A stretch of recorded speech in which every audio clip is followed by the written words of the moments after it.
Hey, welcome. This is Ryan of Happy Healthy Vegan. How's it going, guys? Thanks for joining me on this Friday, September 24th, and for me, 6 p.m. Pacific Standard Time, which has become my regular weekly streaming time. Doesn't mean that's the only time I'll stream in a given week, but you can pretty much bank on this one, unless I got something really just out of the ordinary happening. So thanks for joining. Let me know if you can see and hear everything okay. All my levels look good, and I'm trying something different. I just thought I'd try my AirPods out today, just so I don't have these big, bulky headphones. So that'll be different on my end, and I think I can hear everything. Oh, I think I need to do one little thing. Yes, I do need to do one little thing. All right, yeah, now I will for sure be able to hear all of your guys' super chat tips. Speaking of which, yeah, if you want to make sure I see your question, you can leave a super chat, or better yet, I have pinned up at the top of the live chat our link to Streamlabs, which is my preferred way of if you guys leaving a donation or super chat tip, because it all goes to the content creator, me, rather than YouTube taking a pretty hefty, I think it's like a 30 or 40% cut. So anyway, guys, with that out of the way, all sounds and looks good. Thank you so much. I always like to check that at the beginning. There's nothing worse than like starting a live stream and I'm going on 5 minutes and I look down and you guys saying, hey, no audio. So I'm glad it's all working out well. So thank you, guys. So yeah, I see a lot of our regulars here, and I saw that one of our regular moderators, Peter, might not be able to stay with us too long tonight. So if you're here, Peter, just stay as long as you can. I just appreciate you being here as much as you can. Sarah, cool. You got to make dinner, but you'll be listening. That's fine too. You don't have to look at me. You can look at your food prep and just crank the audio up a little bit. Aaron, you had to go roughly vegan because of gout? I've never heard that story before. And roughly vegan? What's roughly vegan? Let's just go all the way. If you're still doing dairy, there's no need to have dairy or honey or anything like that. Terry, Terry Anton, let me ask you this. All I have to do is yes or no. Tell me if you've ever had any one of the following. Have you ever had any medication outside of aspirin? And second, yes or no. 2 questions. Have you ever had any medication outside of aspirin? Secondly, have you ever had an Impossible Burger? Let me know. So it'll be yes, yes, or yes, no, or no, no. Just let me know, Terry Anton, and I'll try to look for your follow-up reply there, Terry, and answer the rest of your question there.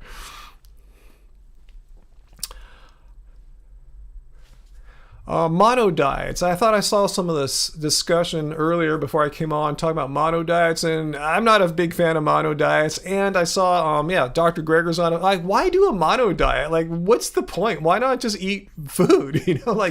Just eat. If you really the cool thing about a mono diet, it's by definition an elimination diet. Many of you eliminate all sorts of foods, but why eliminate perfectly healthy foods? If there's some crappy foods that trigger you or make you ill, just don't eat those. Just eat healthy, whole foods. I don't see why mono diets are something people want to do, unless they're the Tim Sheaf, the kind of experimental type that likes to do weird extreme things. Other than that, I don't see any reason for mono diets.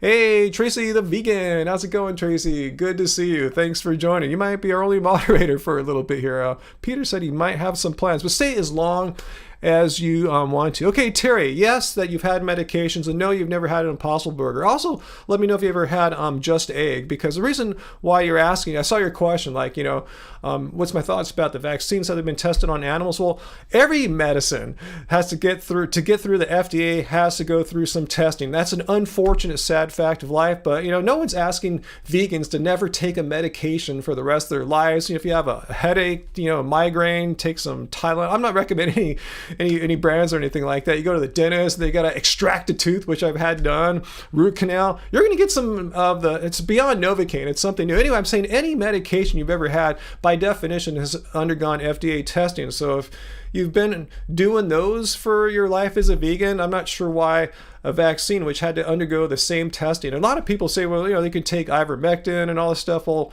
Regeneron. All that stuff has gone through the same FDA testing too. There's nothing that has karma-free kind of thing, cruelty-free. So my whole point is, if you're morally okay with taking a medication that had to get FDA tested. And the reason I asked you if you ever had an Impossible Burger or Just Egg, both of those had to go through FDA testing as well for particular unique ingredients that they have that no other foods at that time have had. So yeah, a lot of vegans might not know that Impossible Burger and Just Egg have both gone through FDA testing as well. So I'm just saying, that's my thoughts on that.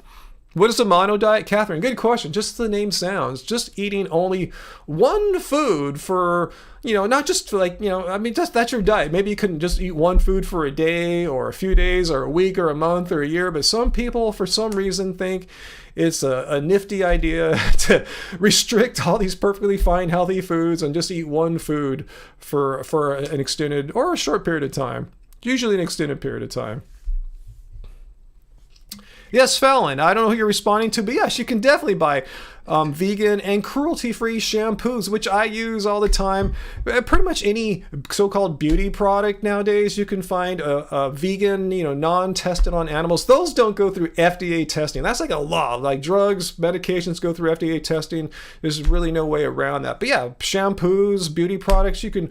If you're vegan, you should seek them out.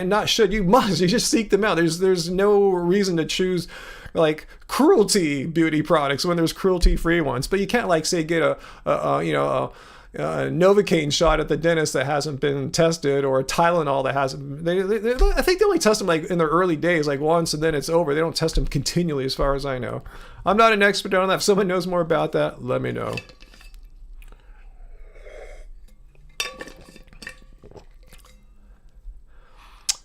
Let's see.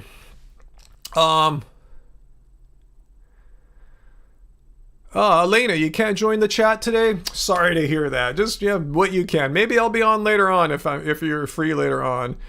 Hey, Timothy. Hey, all. HEV popped up on my phone right after I finished. Order a brown vegan suede jacket from Will's Vegan. Awesome. Cool. See, that's what I'm saying.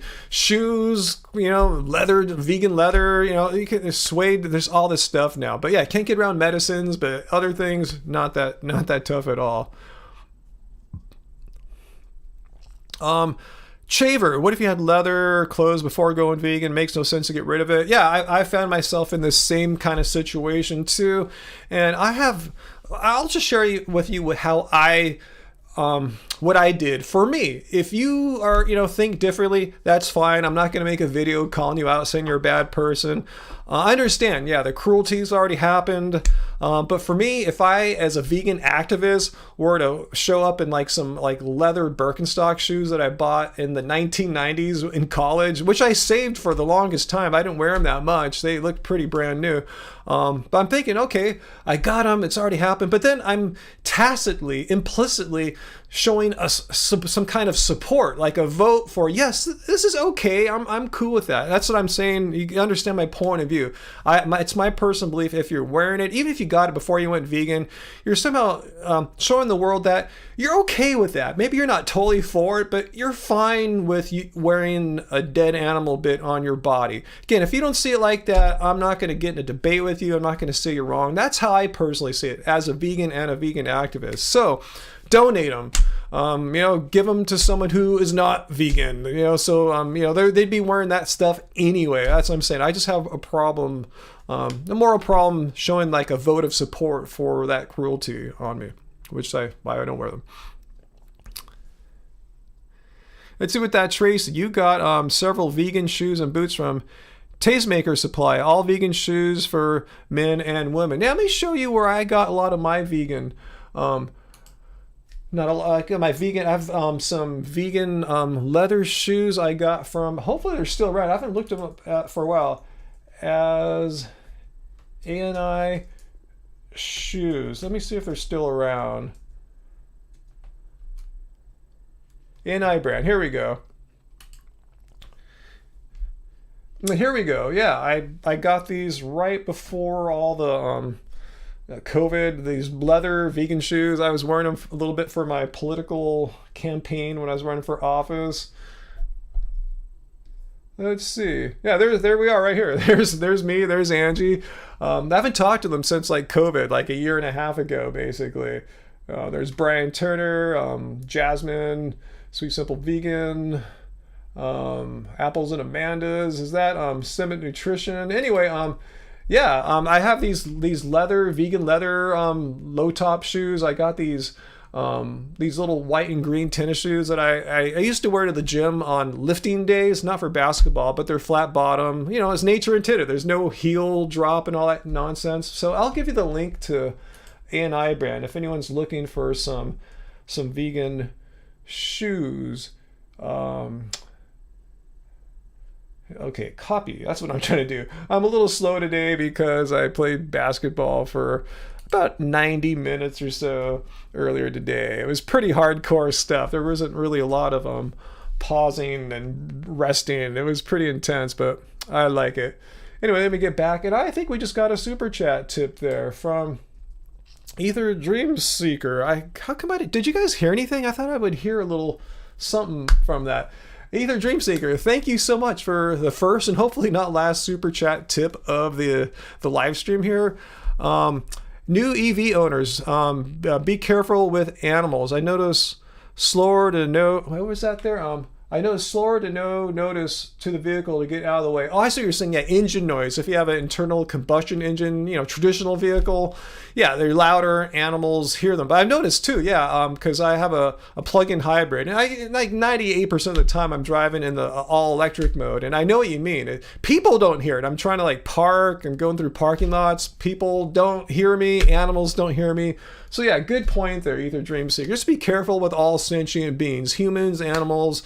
They are used to, at least people are used to hearing loud vehicles, and animals, they're listening for danger too. And if you're pretty quiet, like in an EV, be mindful of them for sure. Great tip there. I never talked about that before, but you guys know what I mean that have driven electric cars.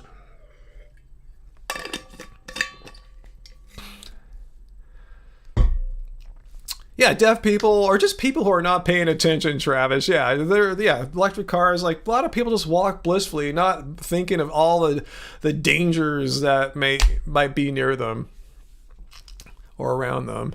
Yeah, some EVs now have a fake sound. Fortunately, mine doesn't have that.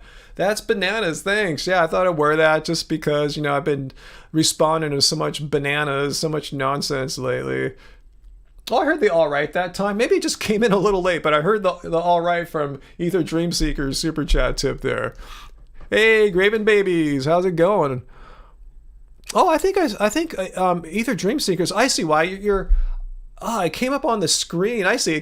I saw your super chat comment in the live YouTube chat live, but then it seemed to be delayed on the screen with that little cat eye image. So anyway, that explains that. I heard it in here. All right, so what else is going on?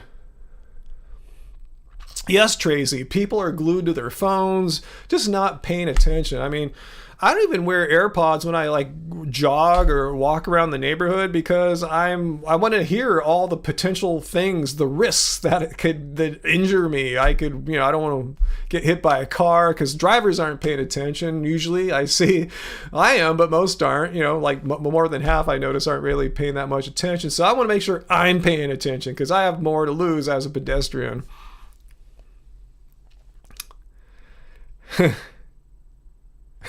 Timothy, yeah, you heard that too. Bananas and spinach are poison or something like that, huh? I just covered that. I've watched the video I put out earlier this morning. Since last week's episode was so dedicated to debunking that Jersey guy's, thing about oxalates. What do you call himself, though? Witch of Wall Street? So anyway, since I had all that oxalate information up, I just thought I'd throw a video together talking about oxalates, because you always hear anti-vegans, oh, but these anti-nutrients, you hear oxalates come up all the time. They're horrible for you. So I wanted to know firsthand, like how much oxalates is bad. And so I showed there, yeah, as long as you don't have a already known condition, like you already have kidney stones, if you're a regular healthy person, it's not an issue. And this is not my opinion. This is a general scientific medical opinion. Bro scientist, are you evil? Let's see. I didn't see what you may have done that is evil. Produce, not pills. Good point. You raise a good point here. Yeah. Don't you think wearing vegan leather, you are technically just promoting leather because it can look the same. There's two ways to look at that, Graven Babies. You know, two sides of the argument of the coin. Yeah, and I completely see what you're saying. You're kind of saying, hey, this kind of look is cool. Then on the other hand, it's like, you know, people's tastes aren't going to change that quickly, you know? So you want people to know, hey, if you really want to wear leather, if it really necessary for your lifestyle, if you wear leather jackets, that's your thing or whatever, you know, let people know, hey, you don't have to kill a freaking animal to wear that. So there's two sides of the coin. Yeah, well, one says you're kind of supporting it, but then on the other hand, you are hopefully raising awareness about these cruelty-free options that everyone could wear. It's like, they're not just for vegans. Like, you know, what just regular, you know, normal non-vegan person would intentionally want an animal to die for their leather jacket or whatever, when they could choose one that's made out of a vegan leather, no cruelty and no killing. Like, who wants killing? You know, who says, oh yeah, I love animals being killed for my clothing. It makes me happy and warm and fuzzy inside. You know, see what I'm saying? That's my point. So you're raising awareness. Most people are blissfully unaware that there's high quality, pretty much visually indistinguishable vegan leathers that you can get right now. So there's two sides of that argument for sure. Yeah, produce, not pills. No one knows. No, I mean, when you're wearing it, no one's going to know. But when you get into conversation with people, or if you're an influencer, you let people know, you know. I let people know when I'm wearing my vegan leather shoes. I haven't worn them for like a year and a half because, you know, I have nowhere to go now where I need them. But that's my point. I think it's good to just raise awareness, and at the very least, you're supporting companies who are putting more of these vegan options into the marketplace. You don't want them to fold, right? I mean, it's a complex thing, but I want to see more vegan, you know, companies succeed and get huge. That'd be awesome. But anyway, yeah, there's two ways to look at it. Look at that argument, produce not pills. Yeah, I'm not saying I agree with one side or the other. I'm just showing there's a couple ways to look at that. There you go, Travis. Yes, the ones that say, hey, I would, between having a vegan leather jacket and a non-vegan leather jacket, so you're saying Satan requires a sacrifice. He gets fuzzy inside. Yeah, some people want to have death for some reason, you know, some whack people.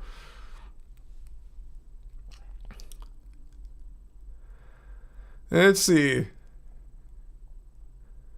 Medical modicum. He's the guy that says he talks to, am I get it right? Aliens, an alien or something like that, or an angel, and the angel told him to just like juice for the rest of his life. Is that? Do I have it right? I don't know too much about medical medium or modicum. Is that what the dude's name is? Anyway, I usually don't follow people that get their advice from, like, you know, otherworldly means, you know what I'm talking about. I'd rather have, like, you know, some actual, like, solid science, you know, peer-reviewed studies, general scientific consensus, than a guy that says he gets information from another dimension. And I'm not bagging on it. I've had high psilocybin mushroom trips in my life. I'm cool with that, but I wouldn't, like, base my diet, you know, on that. You know, some things are in the realm of spirituality and all that. That's cool. I understand that.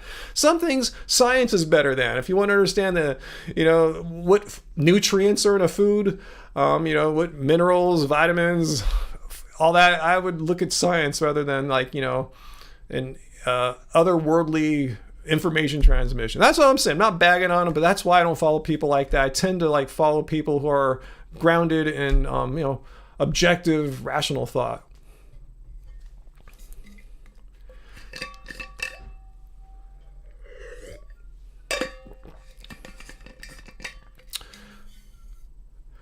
Oh god, do you have a troll here? Fake leather is not cruelty free. Well, there's no animal being killed, bro. Real leather, you're using the whole animal. Yeah, you're killing an entire animal. So explain to me how killing an entire animal is somehow less cruel than not killing an animal at all. I mean, please.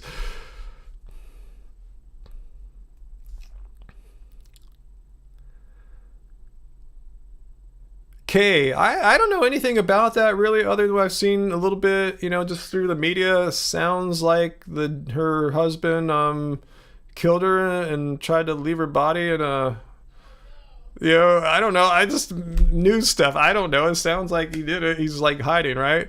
Hiding out in the Florida Everglades or something like that, or in a national park.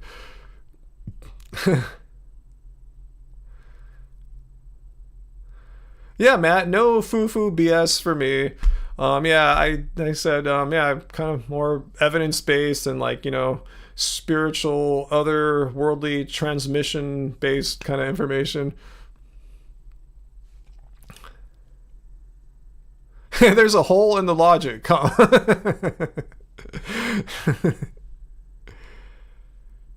Yeah, Raven Babies, hopefully he's just eaten by a gator. Not that I wish cruelty on anyone, but I mean, it's just kind of karmic justice, right? You know? Anyway,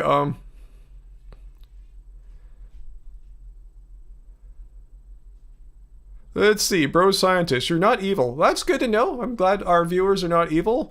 I was asking because I feel many of my fellow vegans are pompous jerks who judge too much. Hey, there's just judgmental people, judgmental vegans, judgmental not vegans. I get judged all the time by non-vegans, by anti-vegans. Oh, look at Ryan is aging rapidly. Oh, look at Ryan's muscles have all deteriorated. Oh, look at Ryan's hair and eyebrows are falling out. Look at Ryan, just fill in the blank. Just people make crap up all the time. So yeah, there's there's judgmental people out there. Some happen to be vegan. Just like, yeah, vegans come in every shape, size, color, religion, political background. So you have many non-judgmental vegans too. So yeah, vegans just cover the entire spectrum of human personality types, you know? There's nothing particularly judgmental or non-judgmental about vegans, I don't believe, compared to the non-vegan population. I have no data on that, but just my observation.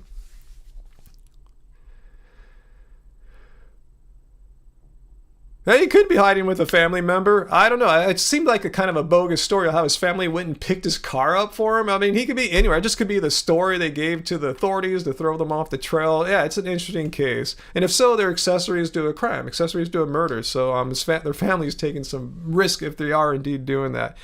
Hey, someone just bought something on our store here. It looks like someone bought, I can't tell here. I just see the amount it was for, so it's either a book or t-shirt, because everything, the books and t-shirts are the same price on our store. So thank you, Anna, if you're watching right now. Thanks for getting, yeah, we have brand new stock of shirts, and I think I showed it at the very end of last week's live stream, but just let me quickly take you to our store. And I just picked up, right before last week's live stream, a whole bunch more of the tie-dye, the unisex tie-dye shirts, which has been our most popular shirt, and more of the black tees here. So let me give you a link to our web shop, our web store, which is shop.happyhealthyvegan.org, and yeah, get stuff while they're in stock, because apparently, as I learned, there's been some kind of global t-shirt shortage. It took us a few months to get this order through. You need some data on that, granddaddy of them all, that more animals are killed in the making of fake leather. Do you have any data to prove that, or is that your opinion? Because I can show you that you are just making nonsense up, as all non-vegans do. And then we'll be done with this particular anti-vegan troll here. Here is a mathematical model. It's a calculation. All the formulas and assumptions are down here. It's not a like a peer-reviewed study as far as I know. It's just a paper with a mathematical model that calculates how many, here it is, number of animals killed to produce 1 million calories in 8 food categories.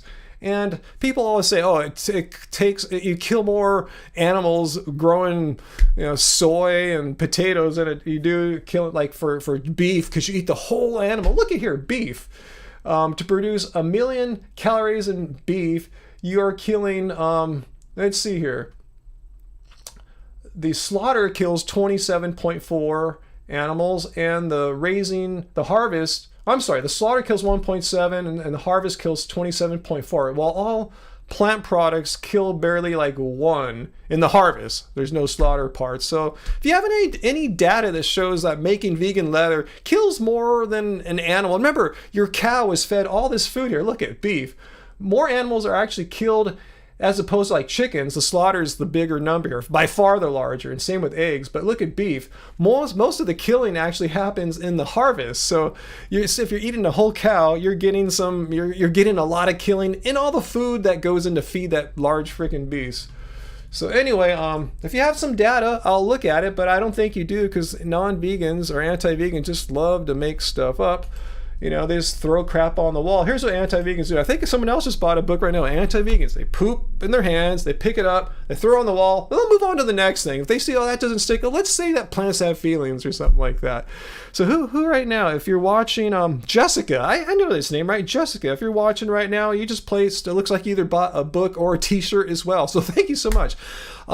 Last day I went to the post office this week was Monday. So I'll be going again on Monday. So if you get your orders in today, Friday, the post office is closed on the weekend. I'll be going back Monday because I don't like to go longer than a week to get orders dropped off at the post office. So yeah, please do. Thanks so much. Hey, Vegan Metalhead. Thanks for it might be our first super chat tip on Streamlabs. So thanks so much. They didn't take anything out there. So thank you.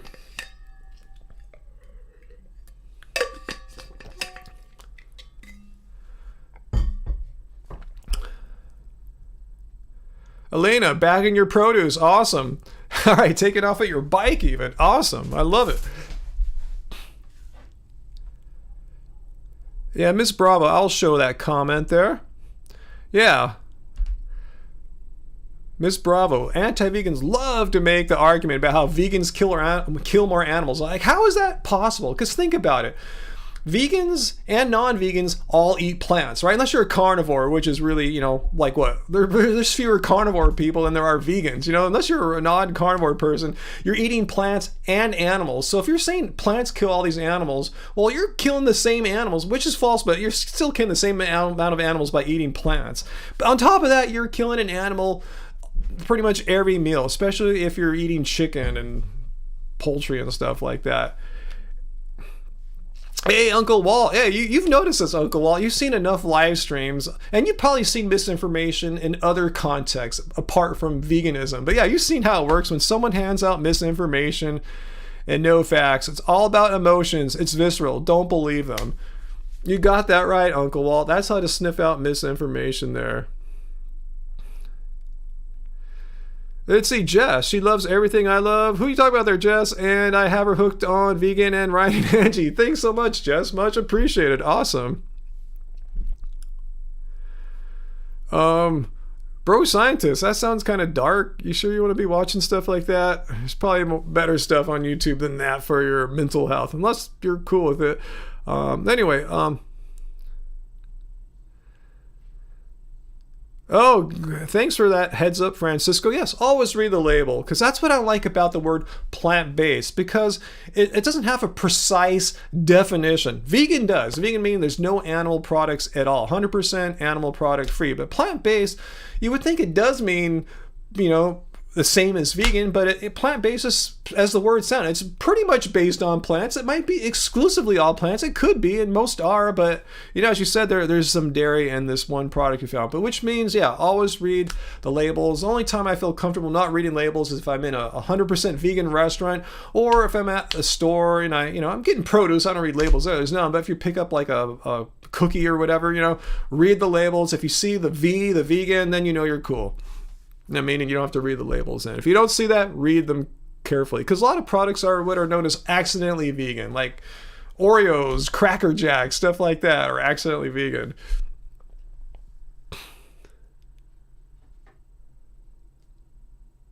Yeah, Uncle Walt, yeah, great point. Yeah, reading the label is a bit like fact-checking, huh? Hey, Race. Hey, have you been on Race? I didn't notice. Is this the first Race has been on? I guess it is. Hey, welcome, Race. Cool. We have Uncle Walt and Race to keep all trolls at bay.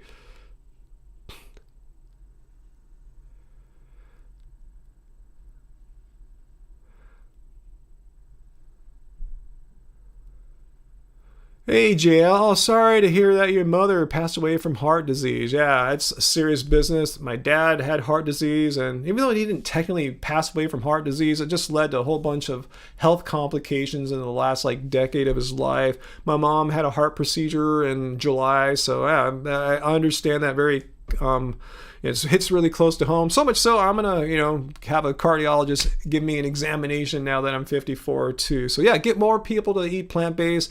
And if you have a history of heart disease in your family, like I do, watch out for foods that are high in saturated fats, like stuff with like coconut oil, coconut milk, stuff like that. For me, that's like the devil. I just not go there, or just once in a blue moon.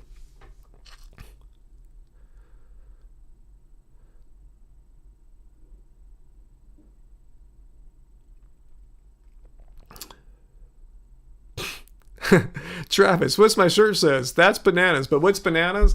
All the misinformation, all this anti-vegan nonsense that vegans are the ones that kill more animals than non-vegans. Oh, vegan leather kills more animals than actually killing an animal. I mean, just that's bananas. That's the definition of bananas. To say, yeah, you're actually killing fewer animals by choosing a vegan leather which kills no animals. I mean, the cow, an animal killed, and as we've seen, as I showed on the chart there a second ago, this one here, that growing cattle kills a bunch of animals, not only in the slaughter, but in the harvest of the enormous amounts of foods that cattle are eating. So anyway, yeah, it's just complete nonsense. That's bananas. But yeah, knuckleheads will be knuckleheads and just keep throwing nonsense. Knuckleheads will just poop in their hands, pick it up, throw it on the wall, see what sticks. If it doesn't stick, move on to another silly argument. Argument's giving it too much like credit, right? I mean, it's just nonsense. Race, you can disagree all you want, but that's why you're false. I mean, if Bond had any data, show us the data. If you can't link to the webpage or the study, you can at least type in the title and paste that in, and I can go find it. So if you have some data that shows what I showed here, that this is somehow misinformation, and again, this is a mathematical model. He shows his formulas, he shows his assumptions. If you believe you can improve upon it, if there's some like fatal error, and there's not, this has been checked out, it's been around for a long time, but if you think you're really good at numbers and statistics and modeling, and you think you can improve this, or it's wrong, have at it, Bond. Until that, let's see your numbers.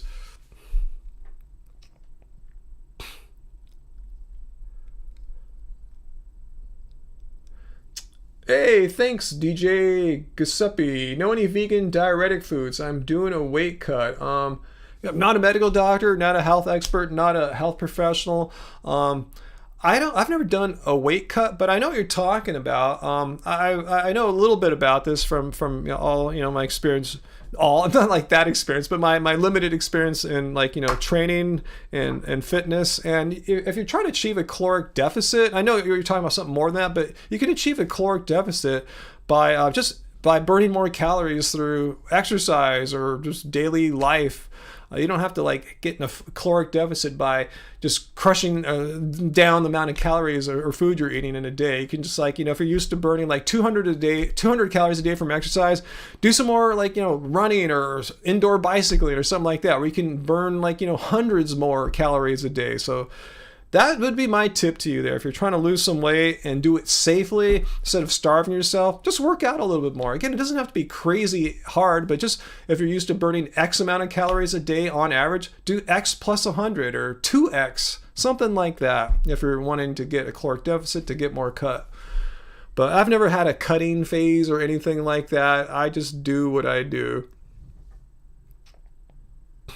What's that, Matt the Vegan? What's bananas as you're old enough to be your dad?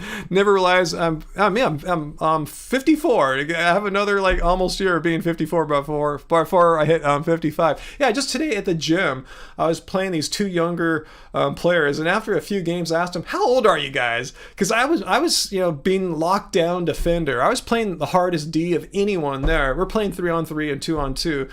Just in his face, and he's about my height. He's pretty tall, maybe 6'3" and a half.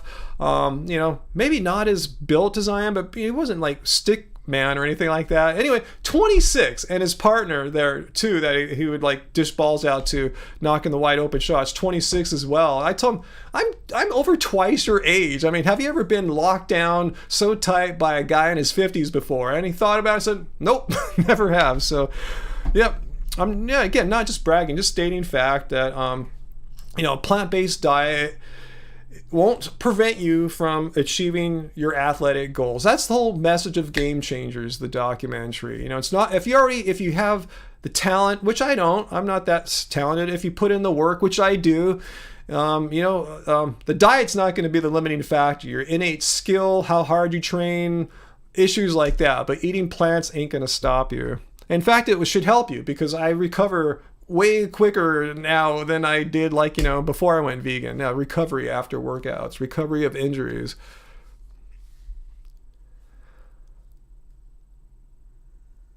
Why should we listen to Lauren Lockman? He says we should just eat fruit. Like, why? I've never seen any compelling evidence. I mean, fruitarians will, like Lauren, will just say stuff, and there's no scientific backing to anything they're saying. Like, why should I restrict perfectly healthy foods like, say, potatoes and legumes, when, like, if the end goal is to live a long, healthy life? Why is it that legumes are, if you look at like most all-cause mortality studies, they're associated with longevity? Hey, someone else just bought something too. Oh, I think I just got a notification for Jessica's order. Jessica, thanks if you're still watching. So anyway, Uncle Walt, I have a lot of basketball practice. I mean, it's one of the sports kind of like surfing for me, where I've played it on and off throughout my life. Sometimes I'll take 10 years off of either sport, sometimes more. So, I have a lot of experience under my belt, but I'm not the most skilled player. I see people that can do stuff that I can't do, but I have a pretty good skill set. It's a really solid skill set combined with my size. I'm pretty big, 6'4", 193 pounds, and I have really long wingspan. And on top of that, my biggest asset, I believe, especially for my age, is I can move pretty quickly. Especially on defense, I can hustle. I can stay in front of little guys half my age. So I've just put that whole skill set together, and I can play decently well. It works out pretty well for me.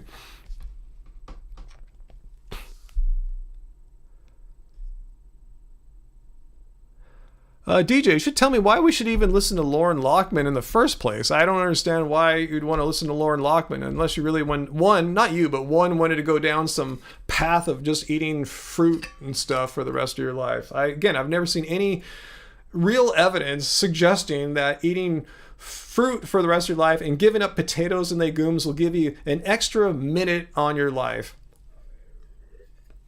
compared to eating how we eat here, whole food, plant-based. Plant-based meaning all vegan, whole food based. Race, are we roasting someone, Race? Did I miss something? Hey, Sarah, how's it going? Have you been here, Sarah? I thought I saw you earlier. Maybe I got you confused with someone else.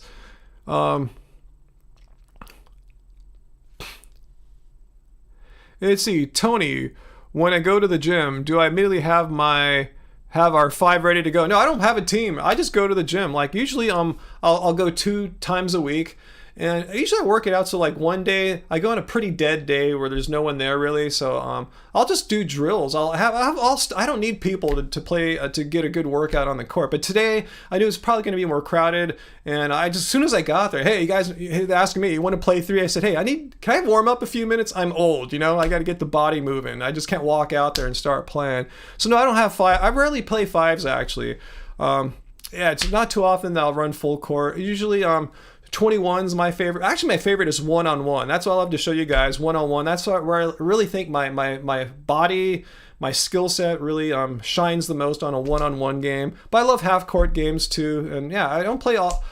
Sometimes I'll when I go on Saturdays, I'll play full court. But I haven't played full court for a few weeks now. I try to stay in shape for that by the drills I do and riding my indoor bike every day.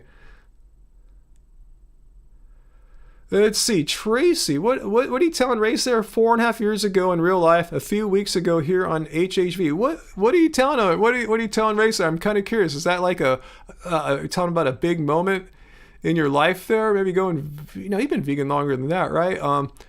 Great Trace, or Graven. Yes, I agree with you. I'll never give up on legumes and potatoes. Like, why? I'm still waiting for a compelling, valid argument from one of these raw food gurus like Lauren Lockman or Doug Graham or whoever, a compelling argument as to why it's necessary to give up potatoes and legumes to live a long, healthy life. Again, when longevity studies correlate legumes with long life. So why give up a food that's correlated with long life if that's the fruitarian goal, to live a long, healthy life?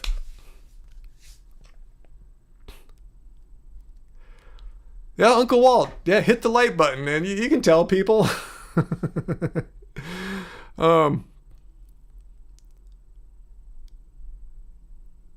Oh, okay. I don't even know what that is, vegan metalhead. Miss Bravo. No. I was never. No, I didn't play. I didn't play basketball in like an organized team manner, like in high school, let alone college. I'm way better now. I mean, I'm really a lot better now at 54 than I was when I was like 17 or something like that. So no, I wasn't not NBA ready on an NBA track. I was just playing, having fun with my friends. I've only taken basketball more seriously after like turning like 30. You know, that's when I got more serious about practicing more, learning what practice really meant. What does practice mean? Is just going and shooting for an hour or what? Like, you know, really getting serious about training. And yeah, ever since I bought my home gym about a year ago almost, you know, I'm being more serious about like, you know, getting stronger to help athleticism. So yeah, I'm more qualified now. But no, I see players at like our NBA type or pro type level, I should say, and they're really good. They're really quick, and I don't belong there. But especially at age 54, even like, you know, NBA pros aren't playing after the age of like 40, let alone 50.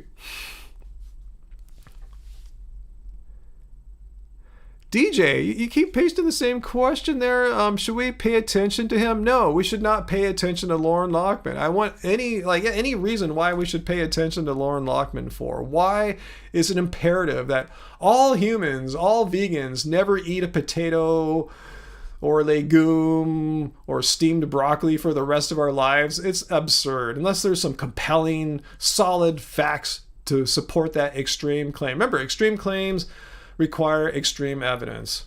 If someone's telling you to give up potatoes and legumes and steamed broccoli for the rest of your life, there better be some hardcore evidence.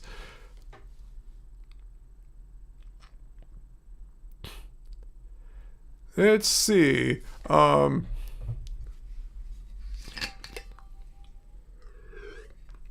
Frank, good question. I'm not a medical doctor, not a nutritionist, health expert, anything like that. When I do talk about health issues like that, I'm either citing a study, a health professional, a qualified one, or I'm talking about something that I have firsthand experience. So if you were to ask about like say vitamin B12 or vitamin D or something like that, I can talk about that because those are things I've been doing as a vegan. You know, how to get them as a vegan. Collagen, never bothered with that before. So if anyone has any tips for that'd be awesome.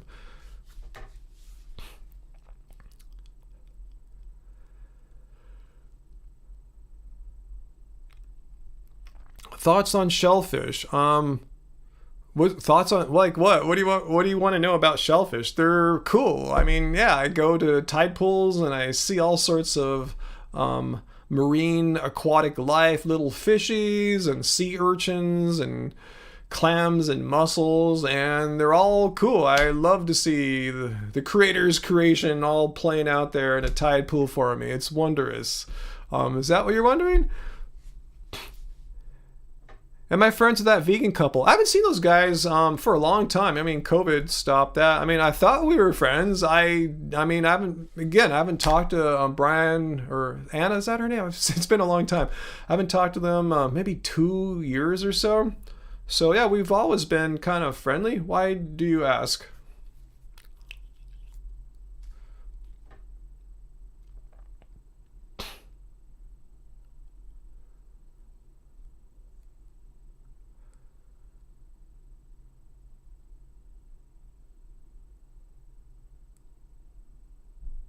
Yeah, if that's what they're asking, yeah, yes, animals are animals. Even shellfish are animals. Even the little anchovy-like things in the tide pools are animals.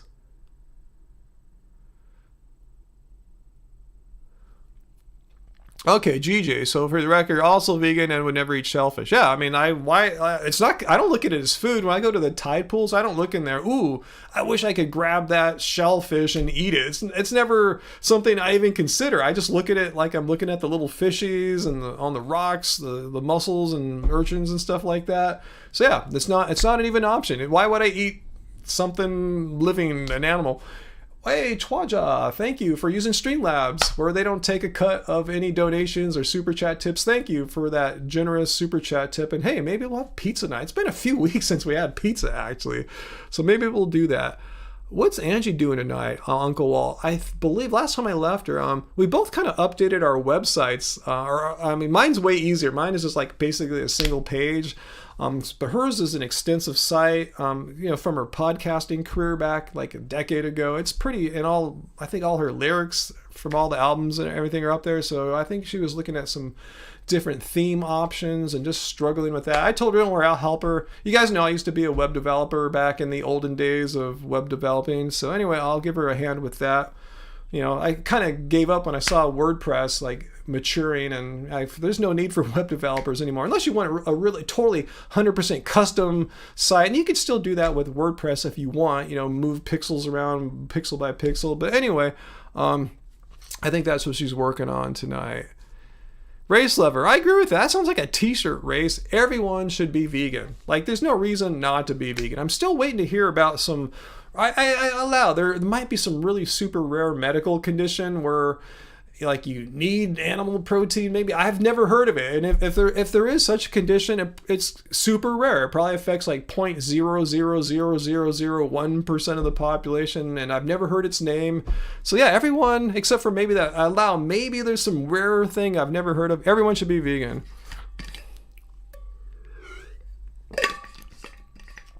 Yeah, Uncle Walt, but yeah, HTML editing, yeah, that's the basics of web development there. But yeah, I was really good at that. I was really good with cascading style sheets, CSS, a little bit of middle tier stuff for you nerds out there, like PHP, ASP, Cold Fusion pages, stuff like that. But that was a long time ago in a galaxy, this galaxy at least, not far, far away.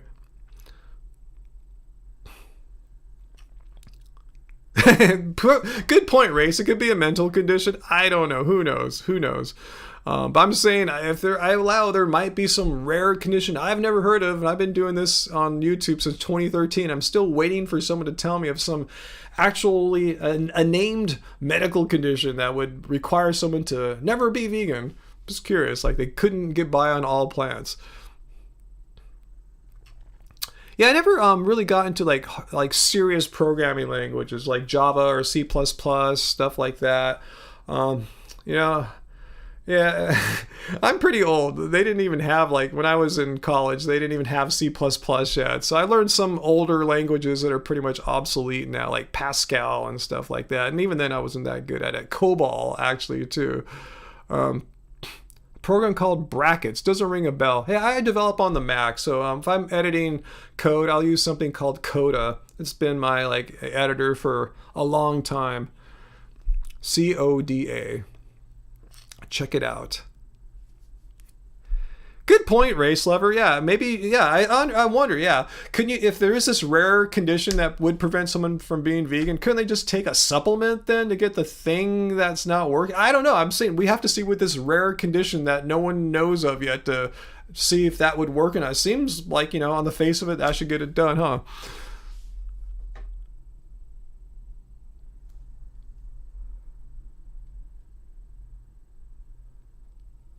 Let's see, Mark, what is that question? The vegan diet? There is no vegan diet. Just want to put that out there. The way I eat vegan might be totally different than the way Race Lover eats vegan, different from the way Tracy, a moderator, eats vegan, different from the way Vegan Metalhead eats vegan.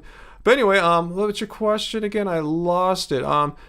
It's vegan diet is different from what it is now. I'm not even sure if I understand that. Can you talk about that now, especially since more processed plant food is made? I mean, there's more like things like Beyond Burgers, Impossible Burgers, companies like you know what I'm talking about, stuff like that. You don't have to eat that. It's pretty rare that we have one of these processed fake meat I mean, we'll have them once in a while, don't get me wrong.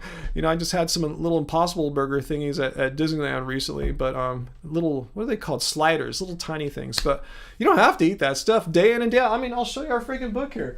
This book, the Happy Healthy Vegan Cookbook, is our food diary. This is how we've been eating pretty much since like 2015, 2016. It's just whole food plants. There's sweet potato stew with rice. That's just timeless, right? I mean, let's see. Let's find something here. Some pasta. One of the few things that has like a processed food. We just pick like a really whole foody one. Cauliflower mac and cheese. Hoppin' John's for all you Canadians, which is basically like some beans and rice and kale. Green chili grits with greens. Oil-free stir fry. These are just classic timeless foods. A tomato soup. So yeah, just because there are more processed vegan food options available now than ever before in the history of humanity doesn't mean you have to eat them. I mean, you can, but I'm saying there's no such thing as the vegan diet. Just not consuming animal products. That is the vegan diet.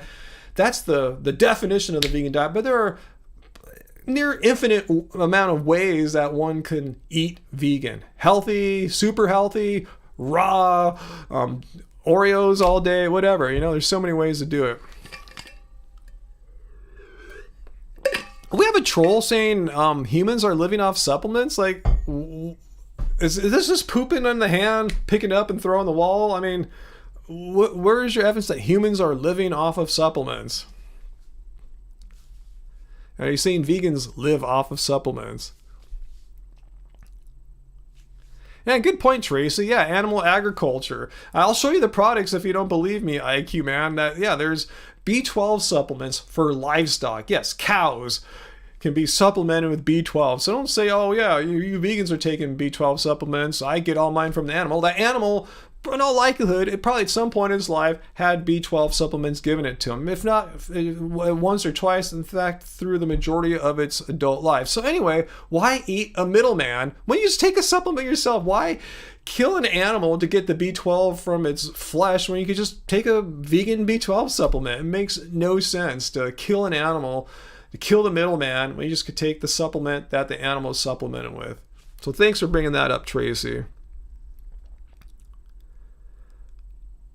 Thoughts on the frugivore diet? Are you coming here to get me in trouble with the fruitarians? You guys know that, here's my, again, a lot of people think I have some kind of problem with fruitarians and raw vegans and stuff like that.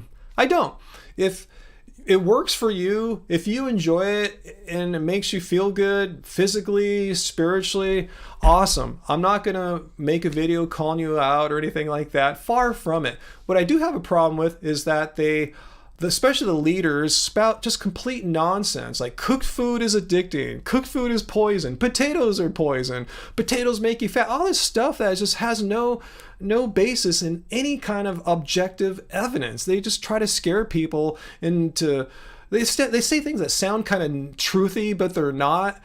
Like, show me any study that giving up legumes and potatoes and steamed broccoli will add a second to your life, because there is nothing like that. There's any information other than someone spouting their belief. That's not information. You're spouting their beliefs about how great it is to never eat cooked food again. There's no point. There's zero, and it's so restrictive. Why give up perfectly healthy food groups? Why, like God or the creator of the universe gave us all these plants to eat, and why take that bounty and restrict it down to only ones that are never cooked? Makes no sense if there's no benefit to it. So that's my thoughts on a frugivore diet. There's no benefit to it. And I'm vegan for the animals, that's why. I didn't get vegan to just eat fruit for the rest of my life.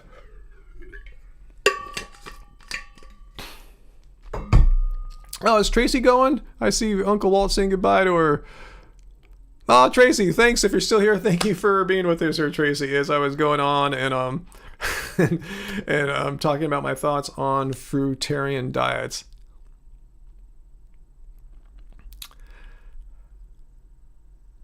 Sage, I don't know who you're talking to, but I agree with you 100%. Animals are not items. We're animals. We're all sentient beings. We are not property. We are not items. We are not to be exploited.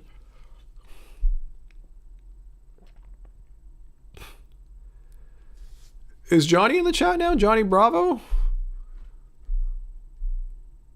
Oh, Miss Bravo, are you Johnny? I didn't put it together. Are you Johnny Bravo's wife? I didn't put that all together. So maybe vegan brain fog is true. I just didn't make that connection there. So hi.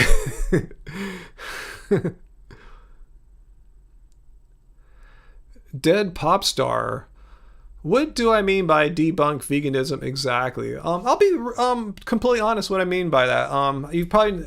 You're not familiar with our live streams, but often we'll have people come into this friendly vegan live stream and think they have some piece of information that debunks the enterprise of veganism. So if you are one of these people, I'm not saying you are, I'm just saying if one of these people come here and think they have some awesome factoid or some information that just blows apart the concept of veganism, I'll entertain them and see what they say, and then we'll weigh it to see if there's any actual evidence to support the claims.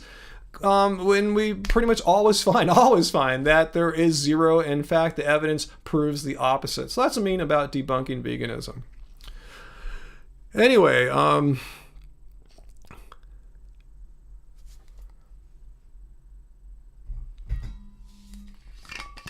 you can debunk it, Jay? All right, let's see you debunk veganism. Matthew, what's your thought?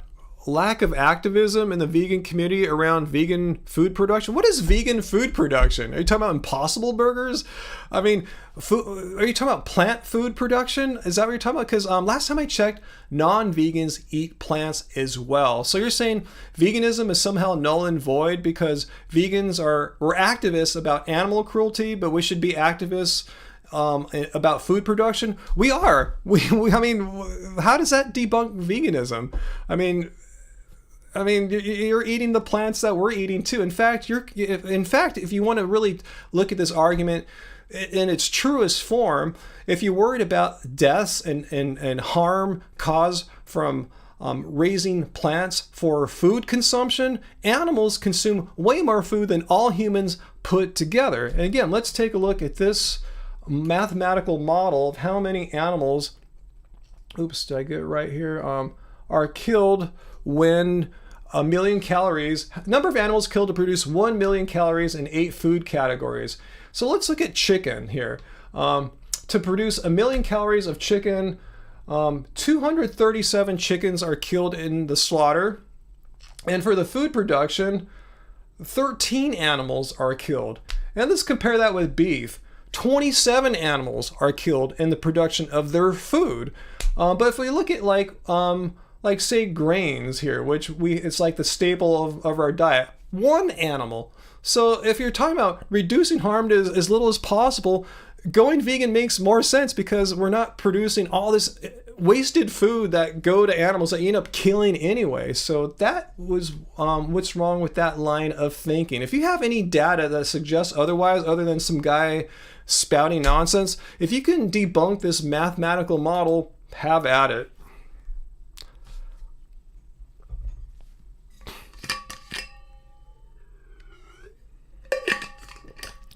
Vegans need to get off their superiority trip. What are you talking about? Meat eaters have a superiority trip. Every day I get hate from meat eaters for absolutely no reason, just picking on my looks or something like that, what have you. So yeah, some vegans have a superiority thing, but most I know are chill people like myself. I don't think I'm better than anyone. In fact, I think I'm not better than any animal even. That's why it's completely just wrong for me to say, hey, you animal, you're inferior to me. You are to be my food. I have that same attitude for animals and people alike. So yeah, there's some asshole vegans out there. I'm 100% behind that. Yeah, I know there's asshole vegans, but there's asshole non-vegans out there too. There's asshole vegetarians, there's asshole carnivores, there's assholes in every shape, form of diet that you have. So what? Okay, here he is. Now he's throwing crap on the wall. You're doing my thing here, Jay. You're taking a poop, putting your hand, throwing the wall. Veganism is pushed to the masses by billionaires. Who? Show me the evidence that veganism is pushed to the masses by billionaires. You're going to say Bill Gates? Where is he pushing a vegan diet? Is he even vegan?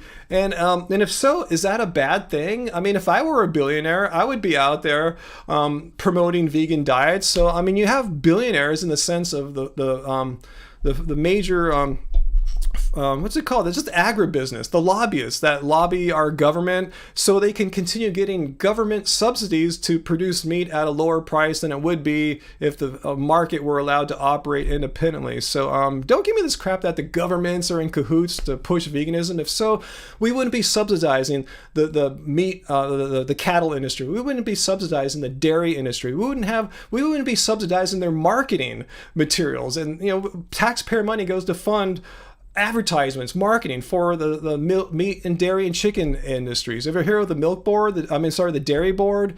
This is what I'm talking about. Taxpayer funded marketing for meat and animal products. So don't give me this bullcrap that governments and billionaires are promoting veganism. I wish they were. That would be awesome. I would be 100% behind that, but that's just simply not true. You're just pooping, picking up, throwing on the walls. They're going to say George Soros or something probably. I see where this is probably going.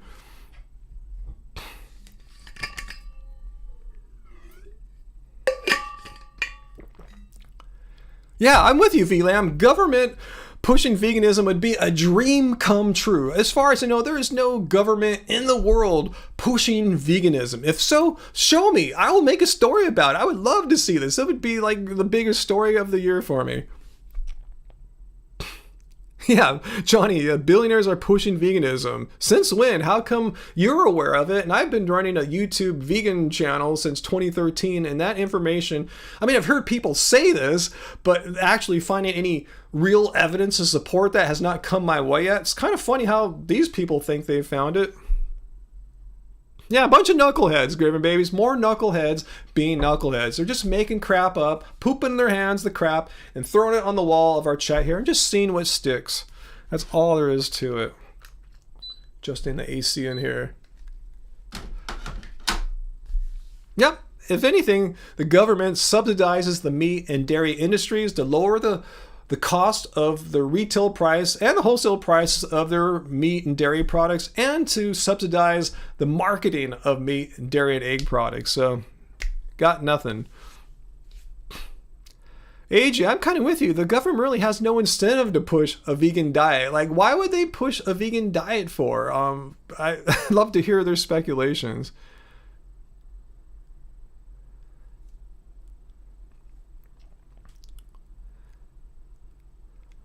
Is circumcision vegan? I don't know. I was circumcised when I was a baby. I had no say in that. I don't understand why it needs to happen. It seems unnecessarily cruel, and it's something that affects you the rest of your life. If I had a kid, I'm pretty damn sure I would, a male kid, I wouldn't have him circumcised. Pretty sure. Like 99.9% sure, but for the reason I say 99.9, I'm not gonna have a kid. I don't have one. I don't plan to ever have one. So yeah, I haven't thought about it too hard. A little bit of thinking I have. No circumcision.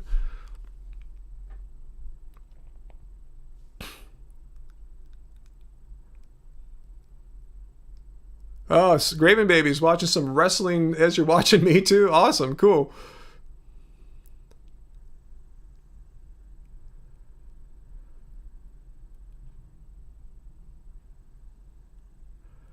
All right, let me get some water here. I think I got that water company, that water bottle company, Cold, is that their name? To you asked me like a year ago, guys, like, how come they're not sponsoring you? You're always drinking from your water bottle. Well, they finally contacted me. I said, hey, I do live streams. I don't want to like feature your stuff in my other videos, but my live stream, if you want to sponsor a water bottle for the live stream, I'm totally down. So I think I've hooked that up. We'll see. Hopefully, maybe next week you'll see me with one of their bottles. I guess I have to figure out a place to place it, huh? I'll kind of mess around right now. Is there a way? Huh? I got to do something. Can't really see it. Oh well, not a problem.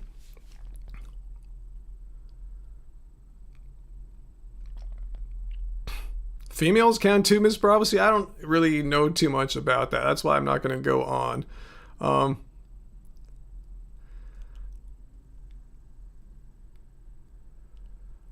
Bro, I see your comment got held up there by the bots. I guess it got through now.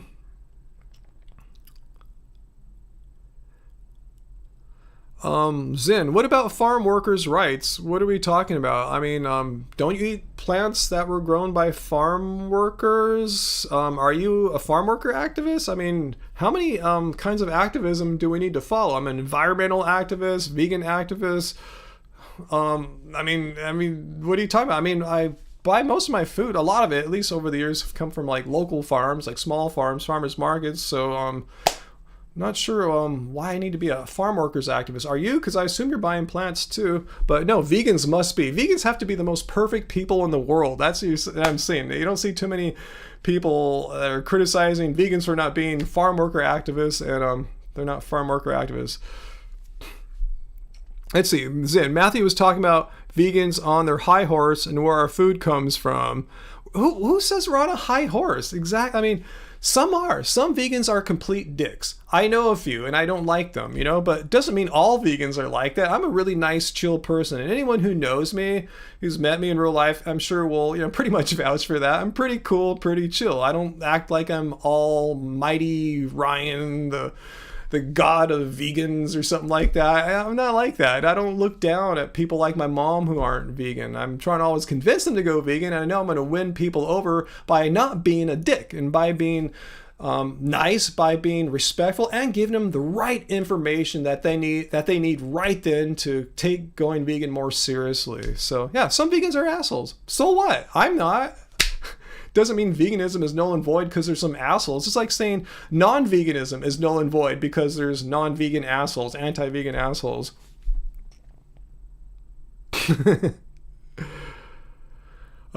Anyway.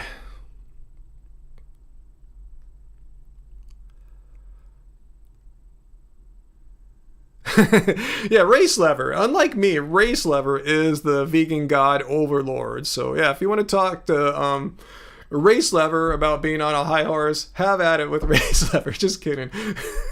He's got a cult too. He's got it all covered. So thanks, Zen, for sharing with us what the anti-vegan person there was going off about. Oh, thanks, Zen. Much appreciated. Thanks for sharing the anti-vegan thing.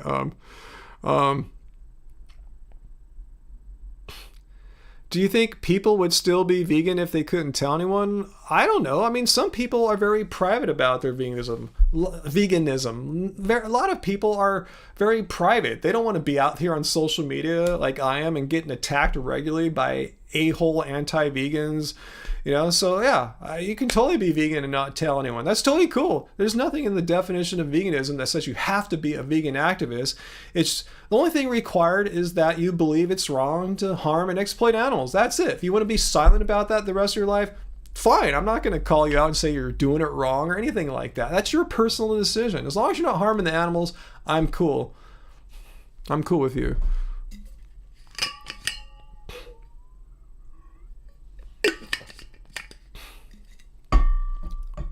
Timothy, you're not vegan? Why aren't you vegan, Timothy? Tell us why. And we'll give you some tips if you're looking for some. That's funny, vegan metalhead. I'll let that slide here.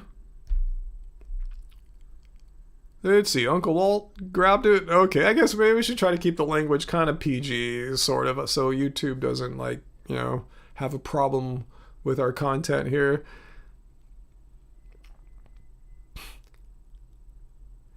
Yeah, Graven Babies, there you go. You said you don't even tell people you're vegan unless they offer you some non-vegan food. Then it has to be brought up. Unless they think, you know, if you're not, they're going to think you're rude and all that stuff. So just let them know, hey, someone gives you something with meat or dairy in it, just let them know. Thank you, I appreciate the considerate thought, but I'm vegan. I haven't had anything with meat or dairy in it for like, you know, like X amount of years. Just let them know. But, you know, it's cool.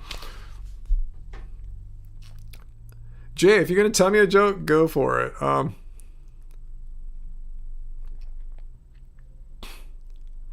are we talking about Bruce Springsteen right now? It seems so random to our current discussion. Vegans don't even play horse on the basketball court. You can play horse. There's nothing non-vegan about that. I don't like playing horse. I'd rather play a game like 21 or just a regular game. Why was the vegan baby crying, Jay? Because he was vegan? Is that going to be something like that? Most babies are vegan. I've never had a baby, obviously, because I haven't had a kid. But I saw our Angie's sisters raising their kids. I noticed right when they were born, like her sisters aren't vegan or anything like that. They're feeding them like stuff we eat, fruits and all. He's having a midlife crisis. I don't understand that. I don't get it. Can you explain it? Maybe I'm not that intelligent, or I'm not getting the assumptions in there. Miss Bravo, booster shots. I think right now the federal government has said it's for people who are at highest risk and over the age of 65, which is not me.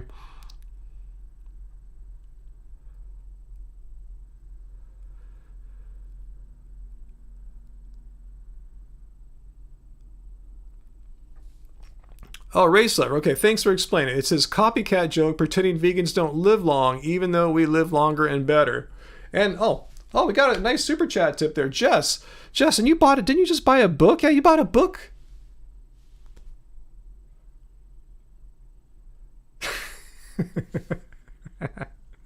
Do you really work at Area 51, or is that part of the joke there? But thank you so much, Jess. That's really kind of you. And maybe we're gonna have pizza tonight. It's been like maybe 3-4 weeks since we've had pizza here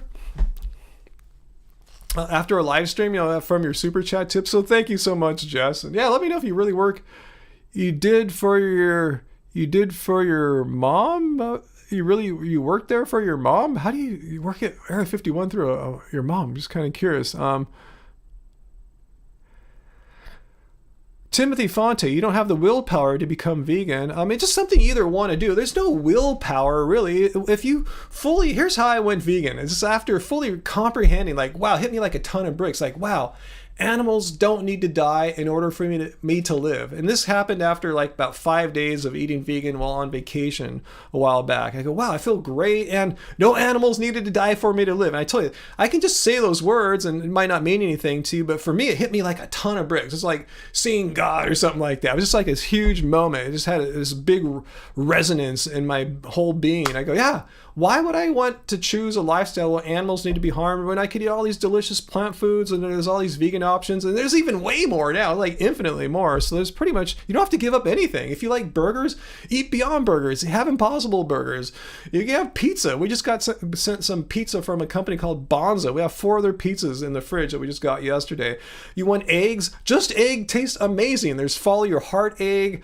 I heard there's vegan bacon coming to market soon. If you like ice cream, Ben & Jerry's has a bunch of vegan, dairy-free flavor. Anything. I could keep going on and on and on and on. Cheese, whatever you want. There's no willpower. Just eat the plant foods, because now they are so highly just they're pretty much indistinguishable from the originals. I would give someone $5, $10 if they could tell me the difference between the vegan Cherry Garcia and the non-vegan Cherry Garcia from Ben & Jerry's. When I got the vegan one, it tastes exactly like it. I tried fish food because Graven Babies let me know it's out. It tastes like exactly how I remember. It's not kind of like they got it 90% or something like that. No, 100% indistinguishable. So there's really nothing about willpower.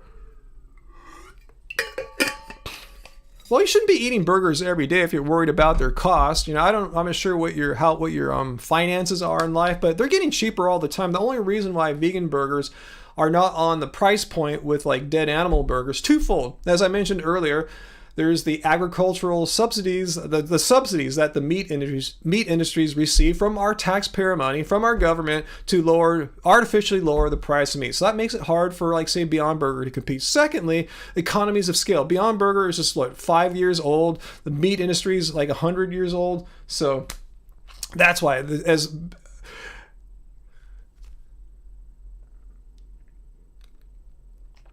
Oh, okay, Jessica. Okay, thanks for letting me know. You bought the book for your mom. You already have it. Okay. All right, so Should we autograph it to... I guess we won't autograph. I'll just have Angie sign, but we won't autograph it to Jess. Unless you put an instruction. When you check out on our store, you can like say, hey, please autograph, or, you know, sign it to Fred or whoever. So thanks so much, Jess. You do work in Area 51. So, gosh, too bad you have your real name there, I think, there, because I want to know, are there aliens? Let us know. If you have anything you can share about, is it a true fact that there's aliens, you know, there's spacecraft or little green men? Yeah, I'm being kind of joking there, but let me know.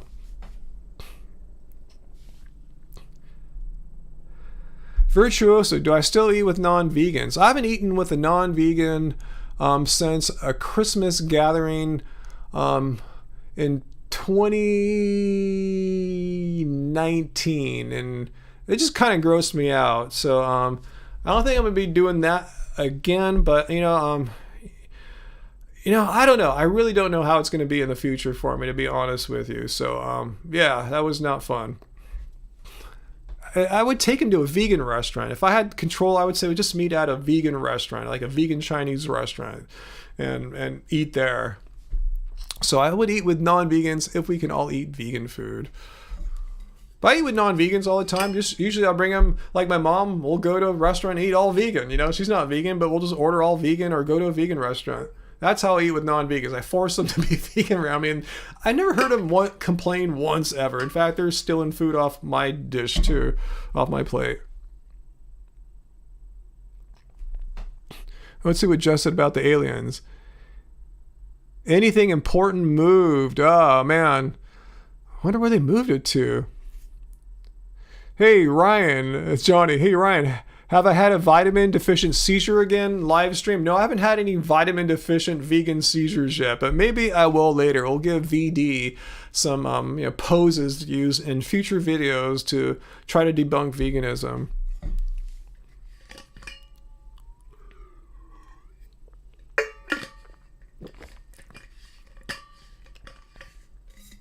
There's no aliens, just bombs.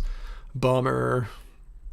I want to see an alien. Have I ever told you guys? I'd really, really love to see a extraterrestrial or a UFO. One that is obviously like not, has the technology beyond what humans, at least as far as I know, what humans are capable of. I would love that so much. It's one of my goals in life. I look in the sky often. I've yet to see anything. Hey, thank you, Avi. Feeling grateful today. Thank you, Ryan. Thank you, Avi. I'm very grateful to you for supporting us, because you guys know we are not a big, rich YouTube channel by any stretch. We just barely scrape by. So thank you so much. And I appreciate that you appreciate our content. I mean, that means more to me than anything, really, that you guys appreciate what we do, the content we make, the way we present our content, and how we are just trying to be ourselves and be honest about everything. That's our goal. We don't lie. If I lied, I'd be called out. People do try to call me out, but they have, very little to base on. So, but anyway, I'm saying thank you so much there. I appreciate that a billionfold, Avi. Let me see how we're doing on our pizza fund, actually. Let me check this out here. Let's see. Yeah, we're pretty much pizza worthy tonight. If anyone wants to put anything else in there, that's awesome. But we are definitely in the running for some pizza. I might be going to a vegan event this weekend, though, where we're going to eat a lot of vegan food. I'm not sure if I want to have pizza and then eat a bunch of others. I'll have to weigh this out and see if it's going to be too much. People say, hey, man, all you do is eat vegan junk food or something like that. We're whole food plant, whole food based, but sometimes a person's got to go out, right? You just can't lock yourself down for the rest of your life. Are the aliens vegan? I would think so, Uncle Walt. It'd be really weird if on another planet that had nothing to do with Earth, that they'd have these things called animals and they eat them. I'd be really surprised.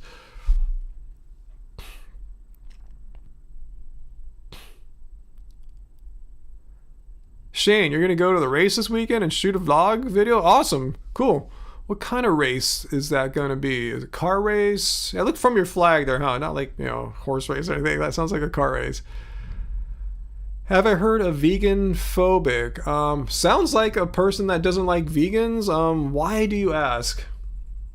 Hey, Atomic Vegan. All right, I guess we got funds for pizza night tonight. So I guess if Angie's cool with us having pizza and then going to a vegan event and eating even more like, non-cooked at home vegan food, we'll see. So thanks so much. Appreciate that. We'll probably do it. I'm lazy. I'm tired after playing basketball. So thank you so much, Atomic Vegan.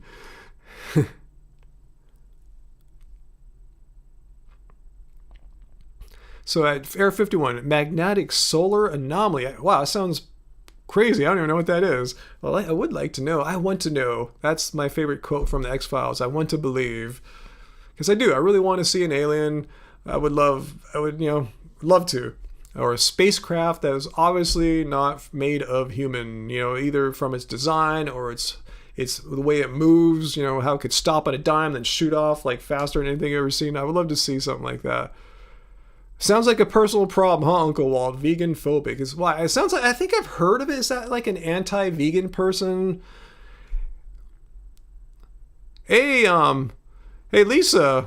I think, yeah, we'll talk about that. We might go to that. So, let us know. It'll be cool to run into you. I haven't seen you in a long time. Yeah, we had a good time at Disneyland.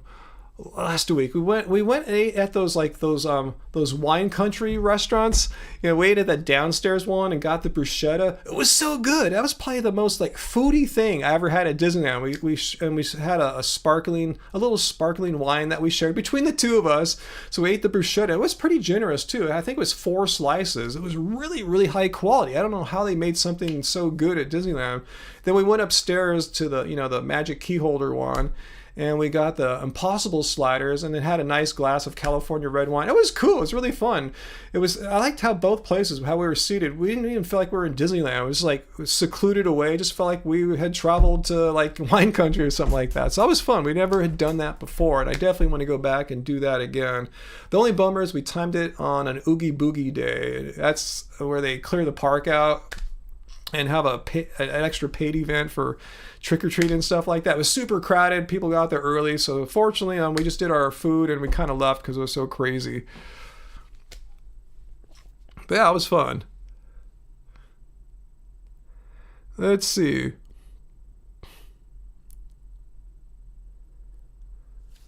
Anna, do I ever talk to strangers in public about veganism? Very rarely a stranger. It's usually someone that knows me, but not that well. Like a very common scenario would be at the gym. I might wear one of my vegan basketball jerseys or switch into a vegan t-shirt after I'm done, and it'll strike up a conversation. Particularly now that so many like NBA players are vegan or plant-based. Like how many NBA stars do they have endorsing Impossible Burgers right now? I think 3 of them. And furthermore, after seeing the Game Changers, a lot of these athletes I meet are curious to see like what I'm doing. They see how old I am and how I'm staying really active and fit. So yeah, it's really easy to strike up a conversation with people who are kind of turned on a little bit. They want to know more.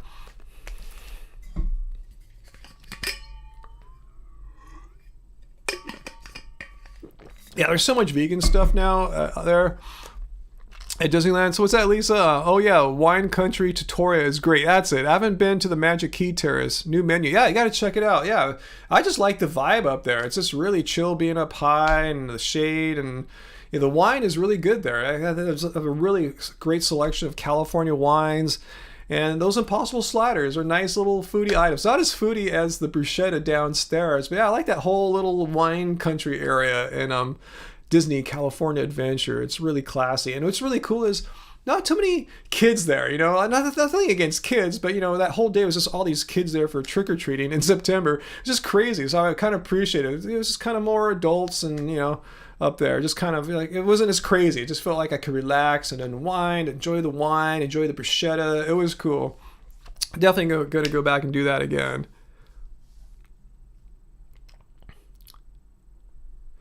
What's that, Race? After seeing Game Changers, you immediately embroidered the words Game Changers to the front of all your underwear. Huh. I'm not sure why you do that. Because you're vegan.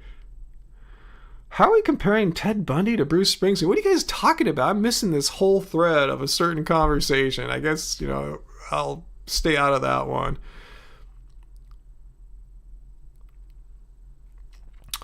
Let's see. What's that, Mark? Foods that are non-vegan or whole food plant-based are filled with dopamine triggers. Are you talking about like Dr. Neil Bernard's book, The Pleasure Traps, or something like that?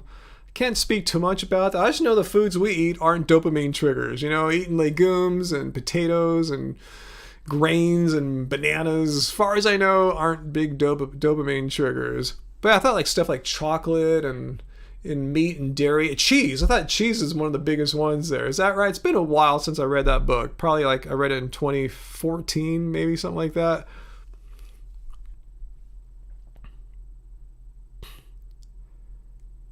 Yeah, Lisa, yeah, I thought it had changed. That's Happiest Vegan on Earth, by the way, if you hear me talking to Lisa. Yeah, that was a tasting terrace, but yeah, now it's a pass holder only terrace, and it's super chill. Yeah, you got to go there some next time you're there. Especially, it's cool in the daytime. Like a nice, sort of warm. It's always warm in Anaheim. I mean, not always, but it'll stop being warm in another month or so. But yeah, go and just kick back, have some wine, have an Impossible slider, and we almost got that vegan ceviche too. That looked really good. I think next time we'll try that out. It's like a Mexican seafood thing, but completely vegan. So there's so much good vegan food at Disneyland, guys. It's crazy. That's why we just broke down and got the Southern California residence pass. And we got it with some money that we got refunded from a concert that we paid for in like 2019 or something like that got canceled and never got rescheduled. So we just took that money and got the SoCal residence pass.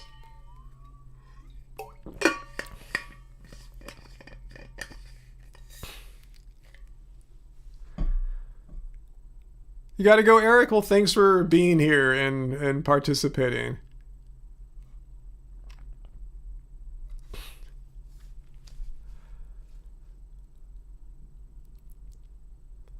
Let's see, what else you guys talking about here?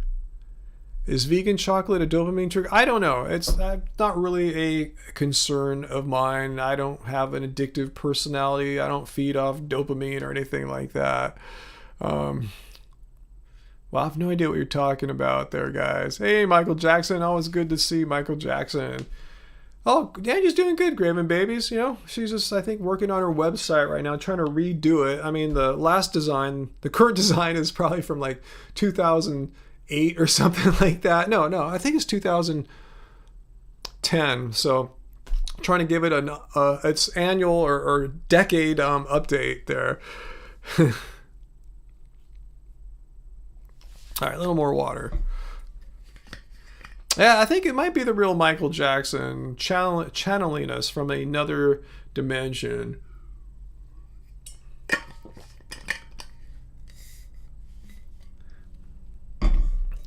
Let's see. Do I play keyboard? Yeah, but I call myself a non-real-time keyboardist. I know the music theory that I need to know. I just don't practice enough and I don't practice scales on the keyboard. So I can do what I need to do and then correct it later in like my digital audio workstation. So yeah, I'm like a bad pianist, I guess, but I can edit it together and make a pretty cool sounding keyboard part when all's said and done. It sounds like I know how to play. Like I said, I'm a non-real-time pianist. Even though I can play in real time, I'm really bad, and I just don't have the scale knowledge to see all my chordings in every different key. If we're in C major or A minor, I'm good. A little bit in D minor too, but once you get out of that, it's tough.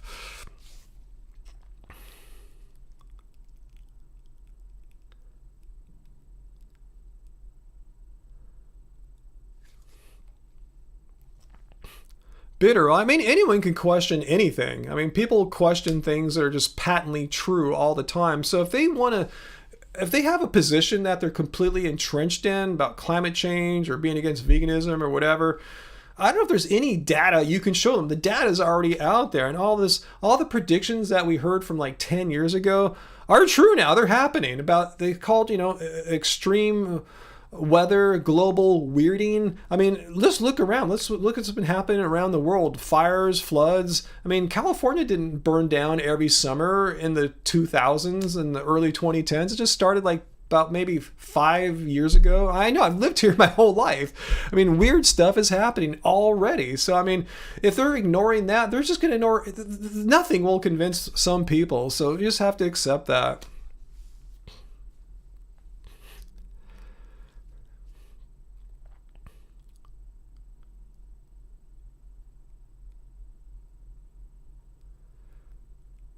Let's see. What are you guys talking about there? I'm kind of missing out on what is happening. Let's see. So, I don't know. Avi, you're smashing your MIDI keyboard right now? Wow, you're like playing piano or keyboard and checking out this live stream too? Awesome.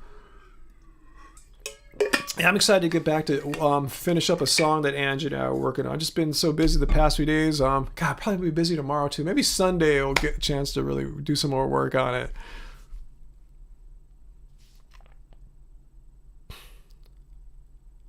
What's that, Jess? Don't recommend Los Angeles vegans? What do you, I missed the context of that. I'm kind of an LA vegan, even though I'm in Long Beach, but what's that about? Ray, so we'll just come out here and you'll see my state burn down every year. And like Siberia has been on fire every summer as well. So yeah, things are, the predictions from 10 years ago that seemed kind of weird and extreme, they're happening now. The whole thing is about veganism. If you want to address climate change, going vegan is probably the easiest, simplest thing people can do. You don't have to wait on governments because animal agriculture is the number one source of greenhouse gas emissions.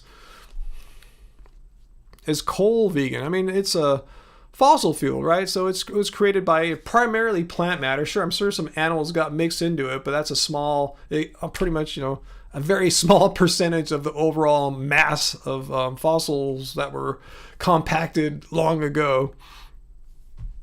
You're not sold on the fires race? Just come out here, man. A new one just started today around the Lake Shasta area. Thank God, the heavens that Lake Tahoe didn't burn down. South Lake Tahoe, the town was in peril a few weeks ago. No, this is really happening. You just have to go outside, and depending on how the wind is blowing, especially where Tracy lives, a little closer to all that. Don't want to give her a relaxed location, but more north than I am. Yeah, this stuff is real. Yeah, Sage, vegan is not only a win-win, it's a win-win-win-win. It's a win for the animals. It's a win for fighting climate change. It's a win for, if you want it to be a healthy diet, win for your body. For me, it's a win for increased athleticism, extending into my 50s and who knows how long.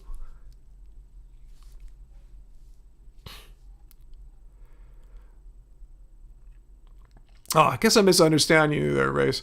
Not sold on fires, not sold on mainstream narrative. Not sure if I understand you there. I understand not sold on the mainstream narrative. I understand that. Not sold on the fires?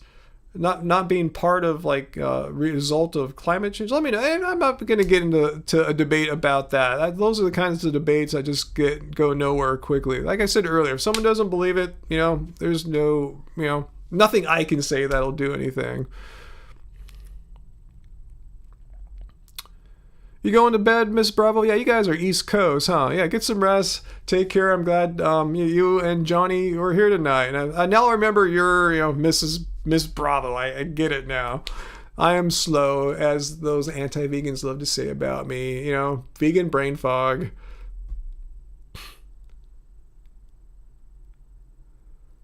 Okay, you believe the fires exist. You're just not sold on the mainstream narrative. You don't have to be. You just live here in California and see it burn down every summer. It's kind of sucks too. I mean, it really sucks. I told you a few months ago, I'm thinking about in the future, I was thinking about moving to Northern California, to wine country, like, Sonoma County. Now I'm putting that whole idea, shelving it, because that burned down a couple summers ago. Like Dr. McDougall's house burned down and fires came the year after. I'm going, I don't want to live in an area that's going to be prone to fires like every summer and burn my house or wherever I live down or kill me. Who knows? So that sucks. It just makes living in an area like that even more risky than it ever has been. Okay, Race, I don't want to get into it. I said these were the predictions that were made like a decade plus ago. That they very specific about things that we would be seeing in the not so distant future that weren't happening then, and they are happening now. I mean, there's really not much reason why the entire West Coast burns down every summer now, when that didn't used to happen before, and all of the history of us living here in the United States. Not us, I mean, going back, generations. But anyway, let's not even get into that. If you don't believe it, that's your, that's cool. I'm just saying, we're living with it right now.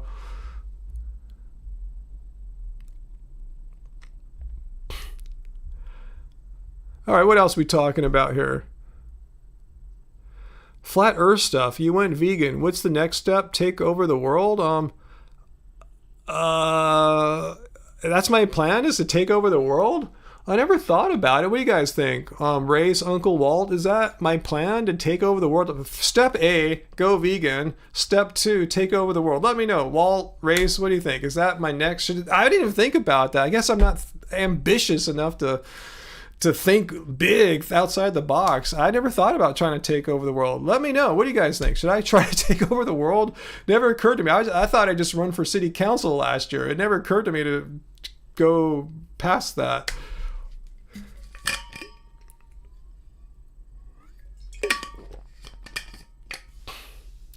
We have a troll. Do we have a troll? Let's see. Do we have a troll?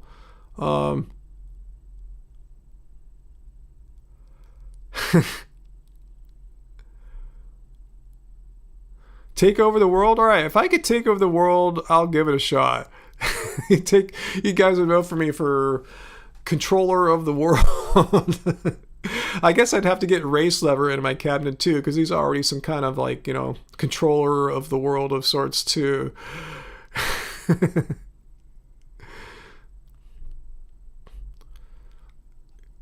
Eat grass? Who's eating grass?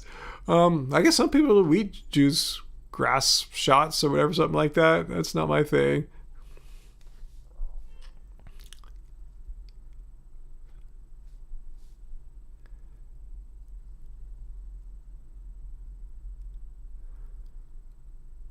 Run for president and change some of the national laws for vegans. Anyone can run for president over the age of 35 and a United States citizen, but actually winning, having a chance of winning, that's a whole nother matter. I don't see myself really being a viable candidate for any of the two major parties. So who knows, though? Who knows? I just know I ain't going to be a viable candidate for either party. I think I'm too weird, too extreme. I know, Race. I know. If you want to, I know I would have to fight you for taking over the world. So I'll have to keep that in the back of my mind for sure.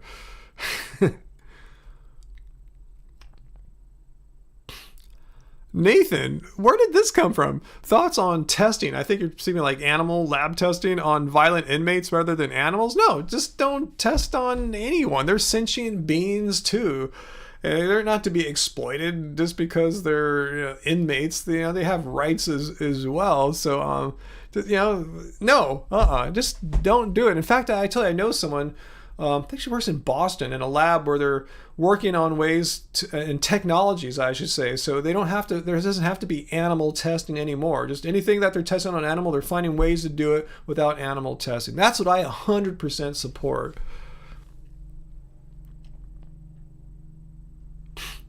Vegan vodka? Isn't vodka already vegan, I thought, typically? I guess you could look that up on Barnivore. I don't ever drink vodka, so I don't know.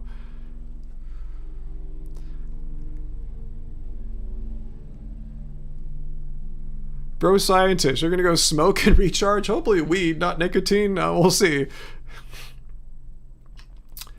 I'd be all for some kind of vegan party. There is something like that now, but, in fact, that's why I got into... my city council run, is because they approached me. Oh gosh, what's their name now? The Humane Party, is that right? They approached me. One of their members approached me to run for office, but they're not even a registered party in California. So there's a lot. Party building is a many decades long endeavor. It's a lot of work. It'll need a lot of money. Write a sequel to our book, The Angry Sick Carnivore. You can feel free to do that, Mark. I'd love to read that.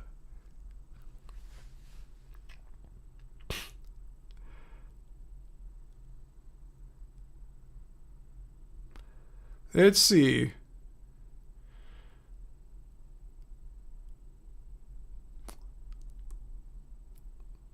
Okay, glad you like my response there, Nathan, about testing on inmates. Just don't test on sentient beings.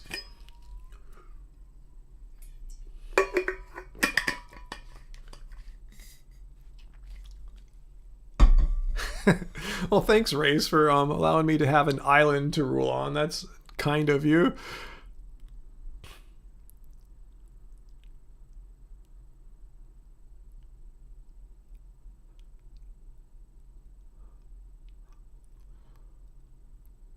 Okay, you're joking. Vodka and weed and Green Party.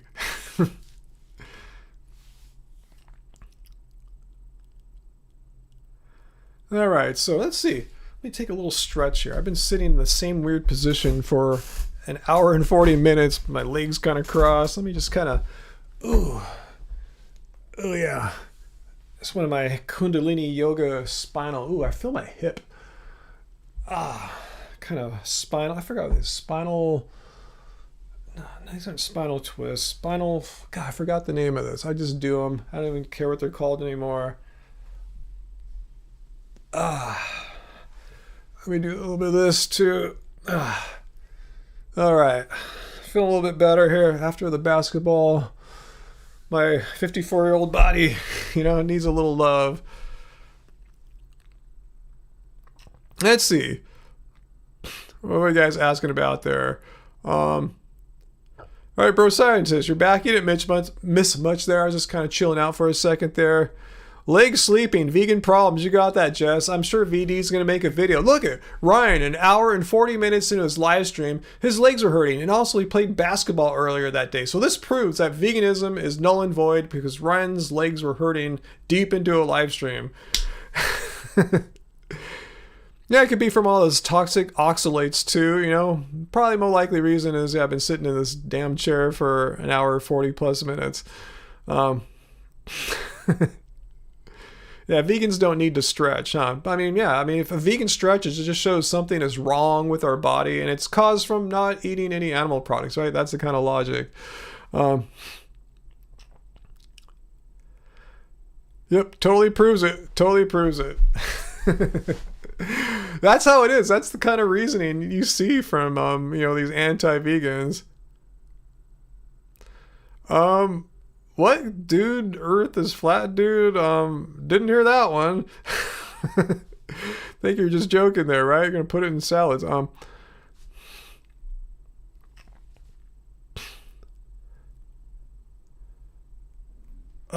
Okay. Ugh. Ooh, I played too hard today, guys. It's tough.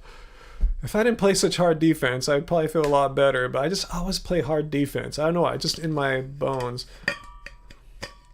Oh, cool. Hey, Avi, another super chat tip there. Oh, thanks so much, Avi. You are super generous tonight. Thanks so much. And you have a question for me, advice. Let me see if this is something I can answer. I sure hope so after you super chatted me there. Advice on how to not ruin your new relationship. She's plant-based and not considering herself a vegan.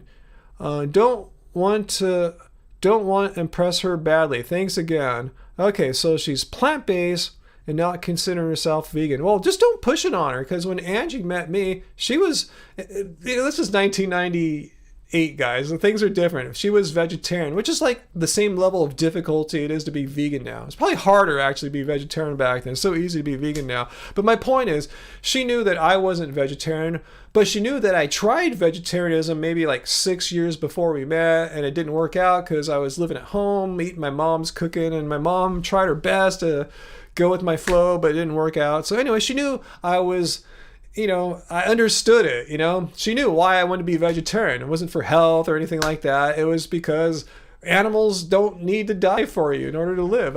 It was simple as that. So if your girlfriend's already plant-based, she's already has some understanding. So I would say if you really like her, if you see yourself being with her for a long time, have some patience, and you know, I think, you know, hopefully she'll see you being a good example of veganism, and will eventually one day just give up whatever she's eating that's not vegan, and hopefully understand it. Because yeah, being vegan is more than a diet. I understand it's understanding that exploiting animals is wrong. So hopefully she'll get to that point, like, you know what, why do I need to have this cheese or whatever? Because she might not fully realize the cruelty in cheese or dairy or eggs. A lot of people think, oh, it's just harmless, animals aren't being killed. No, there's tons of killing in dairy and egg production. So, you know, just might not be fully aware of that yet. So I would say be kind and patient to her.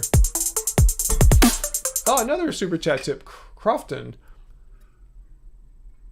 My work supplies lunches for all employees. Mostly carnivore food, but when we get vegan options the carnies will eat it all, saying they have a right to eat what they want even though they have endless meat options. They don't see the issue, it's so annoying. Yeah, I know what you're saying there. Like, you can't eat their food because of your moral beliefs, but they can eat your food. So I get that. I know, like, when in our early days we took some classes, for lack of a better term, at YouTube Space out in Los Angeles and Playa del Rey. They closed it down now after COVID. But my point is, yeah, when we go there, we'd let them know ahead of time, hey, we're happy, healthy vegans. So when you order the pizzas, make sure you have some vegan pizzas for us. And I'm sure others will enjoy the vegan pizzas too. And sure enough, yeah, everyone's grabbing the vegan pizzas as well as us. So there wasn't that much pizza for us, but I understand that feeling. My only silver lining on that kind of situation is hopefully they'll understand, wow, this vegan food ain't as nasty as I thought it was. Eating plants and stuff isn't that horrible. So maybe it'll make an impression on them. They probably thought, ooh, vegan, gross, right? And if they have, oh, that vegan pizza was awesome, you know? So I hear you, and I feel your pain, and it's unfortunate that they can eat our food, but we can't eat their food. So hopefully, hopefully you can request next time at your work, right? Yeah. Let them know the situation. Whoever's in charge of ordering the food, find that person and let them know exactly what you just told me. That, hey, they're eating the vegan stuff, you know, and the non-vegan stuff, which doesn't leave much for me. So maybe order a few more, like 10% more, 5% more of the vegan food than they would have normally ordered, and hopefully it'll all be cool. So hopefully that works out. Huh, okay, I see there's more stuff going on here. Oh, Jamie, that Jersey dude has more videos out about me. I don't care. I said what I need to say. He had no information supporting that we should all cut oxalates down. Normal, healthy people with no history of kidney stones should cut oxalates down to less than like 50 milligrams a day. He was saying seems like a lot. I mean, there's no medical standards that I see suggesting that, other than some not crazy, some, I don't want to be ableist here, just some guy pooping in his hand and throwing it on the wall. Look at you vegans, you know, you guys, you vegans eating all that oxalates, you know, just making stuff up, no information. Anna, yes, yeah, fully, yeah, totally. Yeah, I got that done back in April and May. And I got messenger RNA, which had no animal testing. Not no animal testing. It went through the FDA. It has no animal products in it of any kind. Take that back. Yeah, it went through the FDA, just like every medication. I heard the only medication that didn't go through FDA testing was aspirin. The only one. I don't know how that got through. I guess it's so old. But yeah, every other medication that you can get anywhere from your doctor or pharmacy, dentist, it's gone through FDA testing. Anyway, people are using his videos and explanations, that Jersey guy, to perpetuate his misinformation. Well, I showed it. What he's saying is misinformation. Find me any like health professionals, particularly health organizations, or just mainstream sources of information like WebMD and other sites like that, you know, ones that are kind of boring, but, you know, just like, you know, they're not biased or anything. They just try to put out what's the general opinion in the medical field. And yeah, find me anything like that that says you need to, like, healthy people should eat less than 50 grams of oxalates a day. It's just just nonsense. Why would you believe some like Jersey dude that's not a nutritionist or doctor and disregard the general scientific consensus?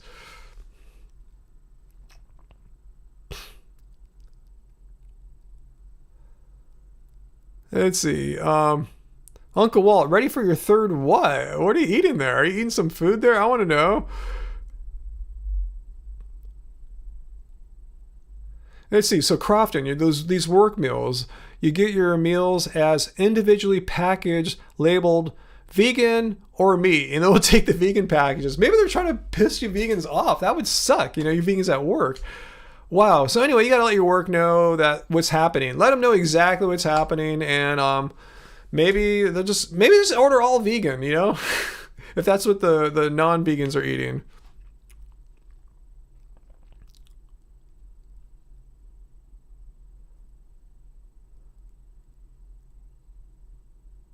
I agree with you, Uncle Walt. That should be on a t-shirt. If you can't back up your nonsense with facts, don't even try.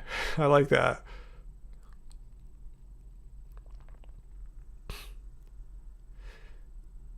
Hey, Jamie, what are you asking there? We say, do you think? What's your, I missed out what you, were asking there. Yeah, all vegan would be dope. That way everyone can eat it. If the meat eaters have no problem with the stuff that's labeled vegan, they're not complaining. And to the contrary, they're gladly eating it. So might as well just have them order all vegan since everyone loves it anyway, it sounds like. Yeah, you don't have to give up on rhubarb, Catherine, unless you're eating some unreasonable amount and you have a known diagnosed kidney stone condition or a kidney problem. Not a medical doctor. I'm just quoting what I learned when I called him out on his nonsense. Elena, advice for a teenage vegan with unsupportive parents. I'm sorry to hear that. I'm glad you're interested in being vegan or are vegan, but your parents are not supporting what you do. And that's really common. I think they take it as most parents see it as like you're rejecting the values that they taught you or tried to instill in you. Like say, no, I appreciate your values. I just have my own different beliefs on this one issue about cruelty to animals, exploiting animals. So just let them know why you're doing it. You're not rejecting them. You're not trying to diss them or anything like that. You're doing it because you personally find it morally wrong to harm animals. So with that out of the way, if you have to have that kind of discussion, if you haven't already had it, yeah, you're going to have to, unfortunately, make more of your own food. Learn how to make your own food. And our books are a great place to start. You can get our ebooks for a really good price. In fact, Keep It Carb Baby, our first ebook, is on sale for like $6.50 right now. We lowered it, during when COVID first started happening a year and a half ago. We haven't raised the price yet. Let me send you a link to our store. It's shop.happyhealthyvegan.org. I'm not trying to just sell a book. I'm just letting you know that you're going to be really you're going to have to be really, what's the word I'm looking for, just independent and making your food, since your parents probably aren't going to support you there. So hopefully they're not going to kick you out because you have a different belief than they do on this one issue. So I hope it all works out.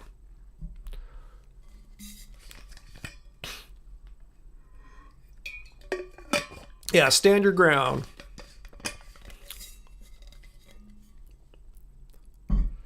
And listen to Love Spirals, my band. Angie's band, yes. Lick the stream better work. That's cool, but even better than that would be to like the stream. Licking's cool. You've got 80 likes. It'd be great if we get up to 100 likes. Let YouTube know, hey, our channel's cool, our live streams are cool, and that they should suggest our channel and live stream, our content in general, to more people. Because I tell you, we're still a pretty tiny channel. Yeah, we have a lot of subscribers, but most of them are from our first few years, and most you guys aren't here anymore. Few of you are, but most are long gone.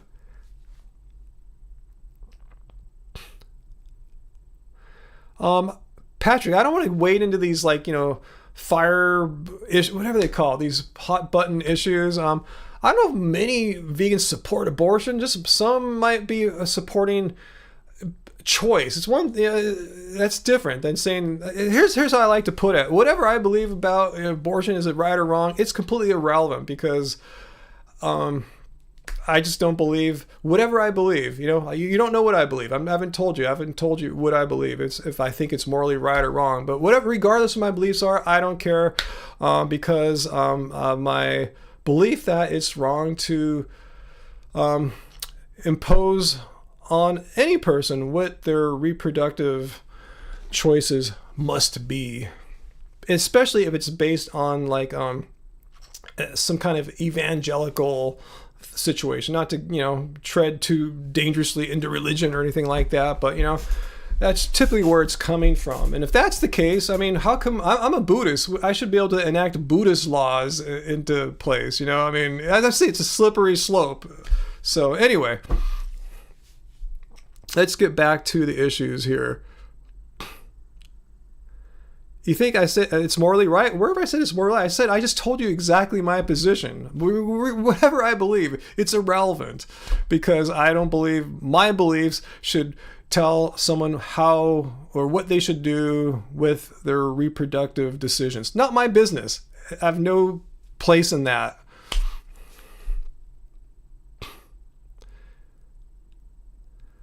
Whatever you find, Patrick, if you want to look at it like that, awesome. I'm telling you, I have my moral beliefs, but I respect the right of an individual person to make a decision, and it shouldn't be based on someone's religious beliefs. Or if so, I'm going to start getting Buddhist religious beliefs put in place because a lot of Buddhism is very vegan friendly. So if that's the case, I can get in there and get all my Buddhist beliefs into law and make the world, have compassion for sentient beings and eat way less animal products. That would be awesome.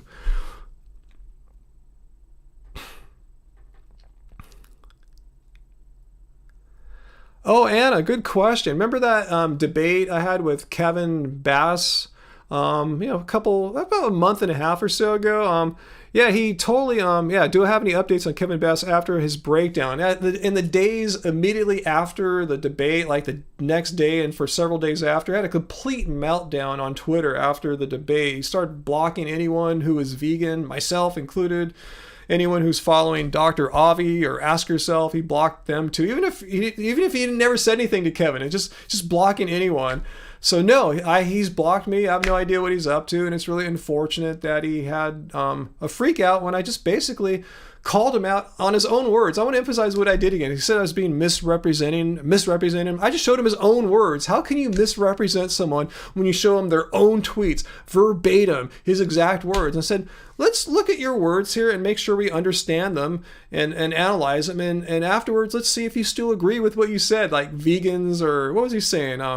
Unscientific and what else, he's totally blocked me. I have no idea what Kevin's doing, and I feel bad about that. I wasn't trying to create a mental breakdown in someone. I wasn't trying to create an enemy. I was just trying to explore what his anti-vegan words were all about. Did he really believe what he's saying? Because it was just complete nonsense.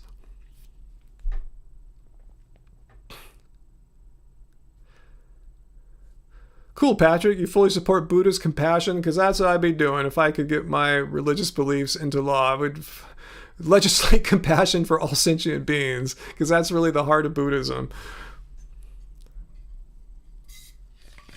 Yeah, Kevin, he broke down. And I guess he has a really strong ego. My intention wasn't to break his ego or anything or hurt his ego. I just really wanted to look at some anti-vegan statements in real time with the person who said them and see if what he said makes any sense. Remember the big claim I was really drilling him on? He said there exists no credible studies showing that vegan or plant-based or meatless diets, that was his exact wording, meatless diets reduce disease or prevent disease. And there's plenty of studies showing that. And he had a whole meltdown when I showed him there are studies that prove that vegan diets or meatless diets reduce disease, prevent disease. Yeah, fragile. I guess that's the word to describe poor Kevin there. If you're watching, Kevin, I'm not dissing you. I feel bad about what happened. And if you want to chat sometime in private, I'm more than happy to. I'm compassionate to all beings. I just have a thing about when I see anti-vegan nonsense on the internet, I call it out. And I was fortunate enough to be able to call it out in real time in a real discussion, using his own verbatim tweets, word by word, and showing how what he said about veganism was complete nonsense. I'm sure other things he says on Twitter are fine and totally cool, but the stuff that he's saying about veganism was complete crap.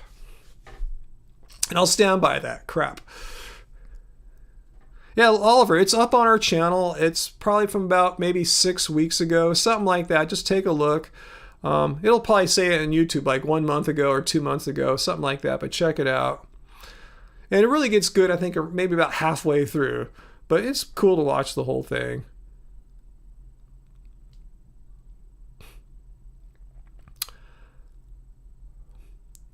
Yeah, isn't that? Yeah, I don't follow the punk scene much, but yeah, isn't Travis Barker a drummer, well-known, longtime vegan, something like that? Yeah. You'll diss that dude? Just ask him. Kevin, you're talking about, does meat eating make you fragile? I don't think so, Uncle Walt. I think people with really self-important senses about themselves, really strong egos, when they are challenged and shown objectively to be wrong, it creates like this whole what I'm looking for? They have to reevaluate who they are because they were so tied to that belief. So some kind of dissonance of sorts, cognitive dissonance. Yeah, I'm not kicking Kevin Wise. I'm just saying my interpretation of what happened because I witnessed the whole thing happen right in front of my eyes. Cognitive dissonance. Yes, that's it, AJ. Thank you.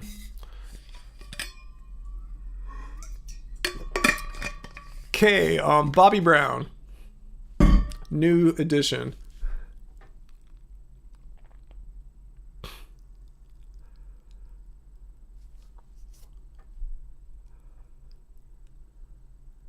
Let's see.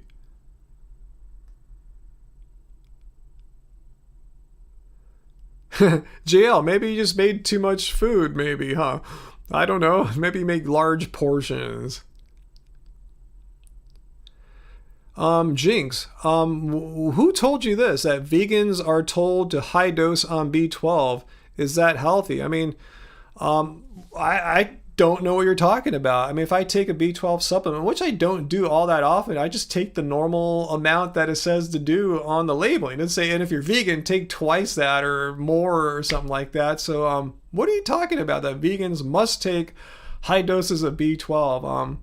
And as far as I know, I'm not a medical doctor or biochemist, but as far as I know, B12 is pretty much non-toxic, unless you take some insane amount or something like that. Not to be ableist, some crazy, I keep picking ableist terms. Anyway, you get what I'm talking about, some extremely unreasonable amount.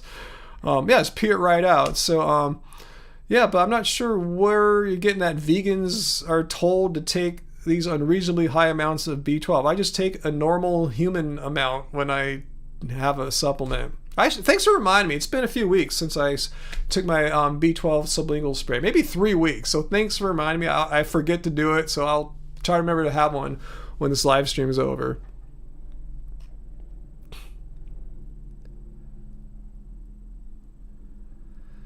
Wow, Uncle Walt, William Shatner is going to go in Jeff Bezos' spaceship? I'd go, I guess. It sounds pretty freaking high risky. I mean, it's hard to get me on like Space Mountain at Disneyland, Splash Mountain even. But, going to space, I'd really have to think about that. I mean, it sounds cool, really cool, like a dream. But to weigh that out with the extreme risk of, if something goes wrong, you just can't call like the Automobile Club or something like that, So you'd have to weigh that out.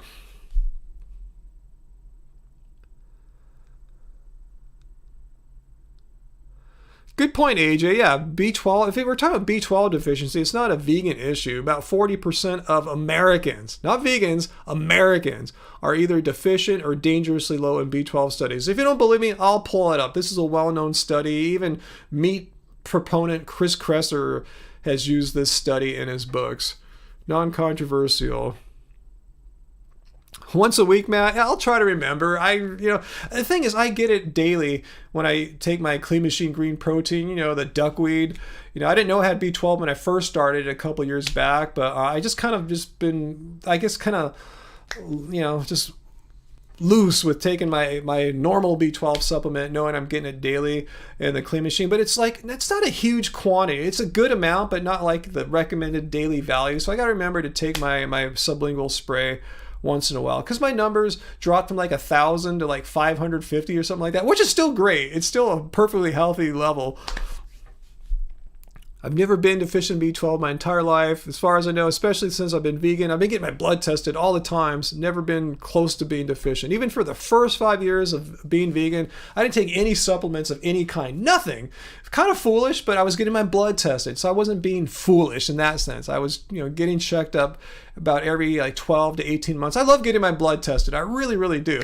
So anyway, I was doing it responsibly. That's my word. But after 5 years, I started taking a B12 supplement just because I thought it was, in the public eye of vegans, I thought it'd be a cool, responsible thing to do.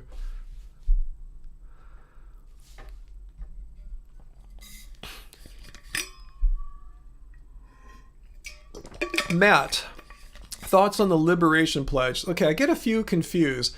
Is that the one that the Humane Party has on their website, or is that the one where you don't eat with non-vegans? Let me know which one that is. I forget what is called what now. Vegan brain fog, right? Someone's gonna make a video about this.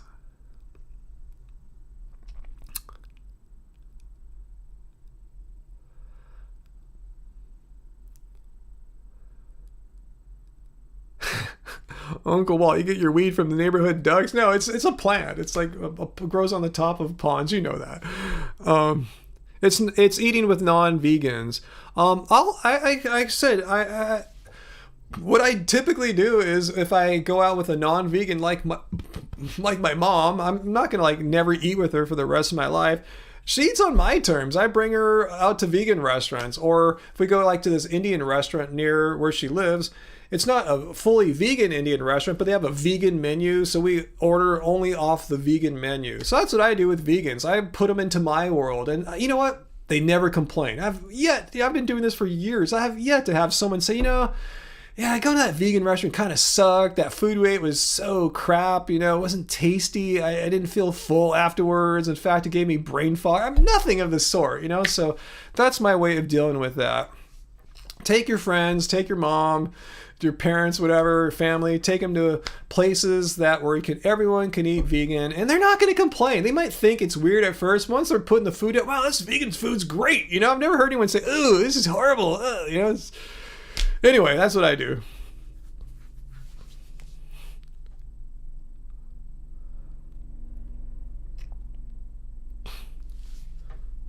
Hey, let me text Angie. I can do it from here. I'm going to see if she's into pizza tonight, since you guys...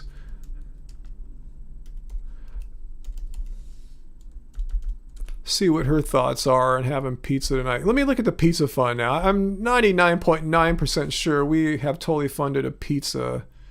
Oh yeah, we totally get a pizza. Let's see if she's into it, because I told you we're probably going to go to a vegan event this weekend, so I'm not sure how much non-home food I want to eat in a short time span. So anyway, AJ, yeah, your mom used to love trying vegan dishes. Yeah, my mom just the same. She loves it. Huh, Jonathan, stomach hurts when you eat quinoa? No idea, but stopping it, solve that. That sounds like the answer. I mean, I love quinoa, but we never really buy quinoa. So literally, I can go a year or two without having any quinoa. Not that I'm avoiding it or trying to, just I don't have it all that often. So yeah, you can be fine without any quinoa.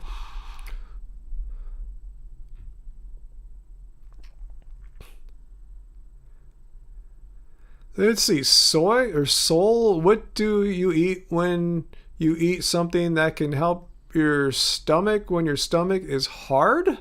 I'm not sure what that means. Help a person who's trying to be vegan but has no idea how to start. Thank you all.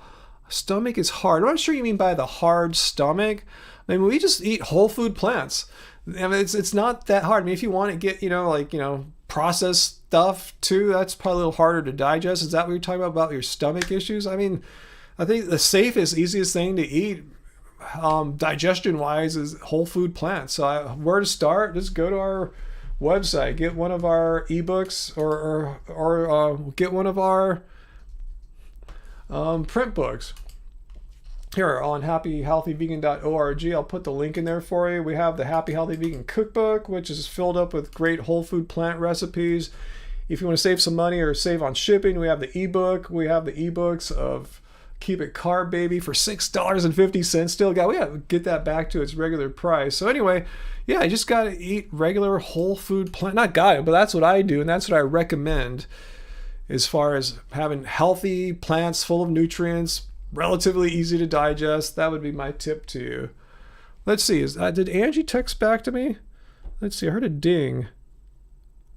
Oh, Angie might make us one of the Bonza pizzas that we got in the mail.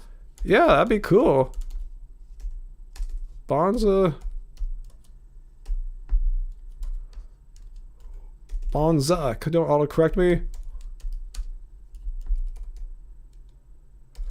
Yeah, I'll take some Bonza pizza. Yeah, they sent us some just yesterday. They sent us like 4 pizzas, so...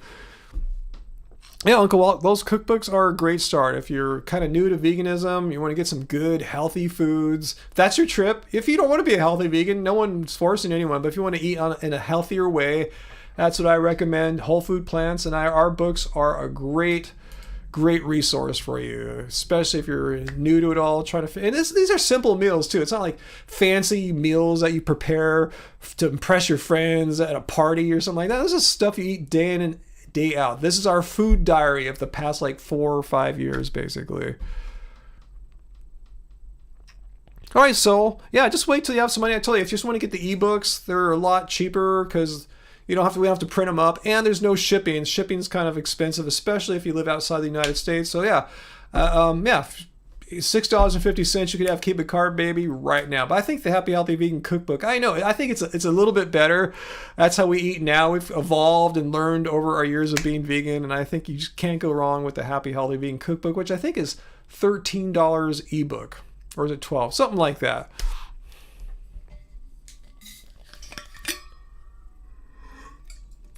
Flat Earth stuff. Do I promote fluoride-free toothpaste? I don't promote any kind of toothpaste other than just having it be cruelty-free. Personally, what I use, but I don't necessarily promote it, I use fluoride-free toothpaste. There's enough fluoride in the water, so why do we need, it's like protein. People think, I gotta eat protein all day, protein breakfast, lunch, dinner, protein snack, protein shake, protein powder, blah, blah, blah. It's like fluoride. There's already protein in our water. Well, hopefully not our water. That's why I bought a filtration system that can, get rid of it, filter it out. So there's already protein. There's fluoride in the water. Why do you need it in your toothpaste and everything? So yeah. Oh, thanks, Lauren. I look good. Thank you. Maybe it's having the AirPods instead of my big headphones. You can see my hair and stuff like that. Yeah, Jonathan, deodorants that are free of heavy metals. Yeah, who wants to shove aluminum into their armpits where it gets efficiently absorbed into the bloodstream, as I understand, So, yeah. Why is the fluoride in there anyway? I've read several stories about it. It doesn't need to be in there. There's municipalities all around the country and world who don't fluoridate their water, and their citizens are not any more prone to dental issues or anything like that. It's nonsense. Why are we washing our clothes in fluoridated water, flushing the toilet with fluoridated water, bathing? Why? When I water my plants, why are they getting fluoride? I don't think it helps my plants to get fluorine. It's just stupid. I don't understand why fluoride is in our water. Why? If you need fluoride, use fluoride toothpaste. I don't know why it has to be in every freaking drop of water that comes out of cities' water pipes.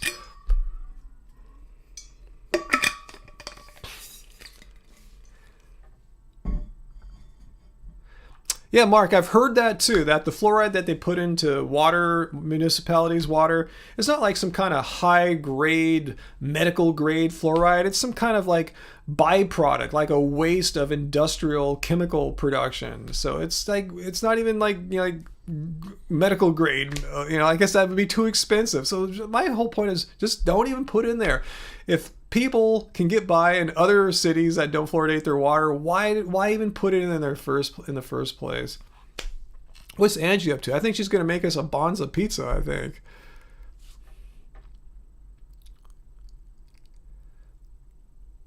Yeah, Marco, I think I didn't answer the Liberation Pledge question. That was my bad. I just went off on how I deal with it. That's a tough question. After going out with on my Chinese side of the family 2 years ago, 2 Christmases ago, to a Chinese restaurant that wasn't vegan. It was really not cool. It was really like a disgusting experience. So that kind of turned me off from ever doing that again. Usually, like when we go to Christmas, we go to one of their houses and we bring our own food. We eat it in our own separate place. It's all good. You know, we've never had to worry about that before. But that one year, my mom wanted to treat everyone so they'd have to like make food and treat them at a restaurant. It was not cool. So if they ever do that again, we're just going to like not do that part of the night. Just go visit them afterwards. And usually at Thanksgiving too, Angie and I just kind of do our own thing. We bring our own food. So I'm kind of like pretty much on board with that. I just don't want to like be isolated from my family. But other than that, if it's non-family, yeah, Liberation Pledge 100%. Just on like, you know, holidays where I don't want to be like totally isolated, we'll visit them, but you know, typically not sit down next to them or, you know, typically. So that's it. Sorry if someone asked that question earlier and I didn't fully take it out to its conclusion. Anna, that's kind of a personal question. A lot of people, not us, but a lot of people like want to have kids but can't conceive. This happens to non-vegans. We're not like that. It's like a lifestyle choice. I realize that. I tell you, we just kind of scrape by here. You know, we're not like wealthy or anything like that. So I know I fully understand the enormous responsibility it is to, you know, have children and raise them well. And I wouldn't probably be doing this right now. You know, I probably have to have a whole different kind of lifestyle to properly, what I think is a proper upbringing for a kid. So my personal decision, and Angie's too, we like each other and our lifestyle, and yeah, we're totally fine not having kids. You know, I love children. When I see my nieces and nephews, I play with them. They think I'm this crazy uncle, you know. I love them, but at the end of the day, I'm glad they go home with their parents and we come back home and, you know, we have our thing going on here. So yeah, that's why it's a lifestyle choice, and neither of us had this like biological clock need to procreate or anything like that, you know. So that's why. But yeah, but you shouldn't ask that of people, because like for some couples it could really, you know, bring up some bad emotions because they really wanted kids and they couldn't.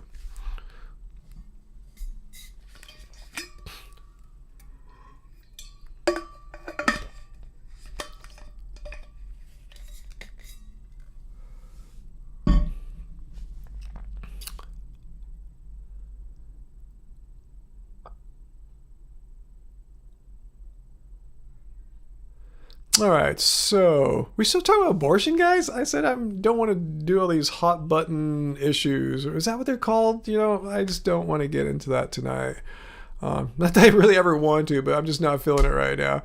I told you where I stand on that, and I've moved on.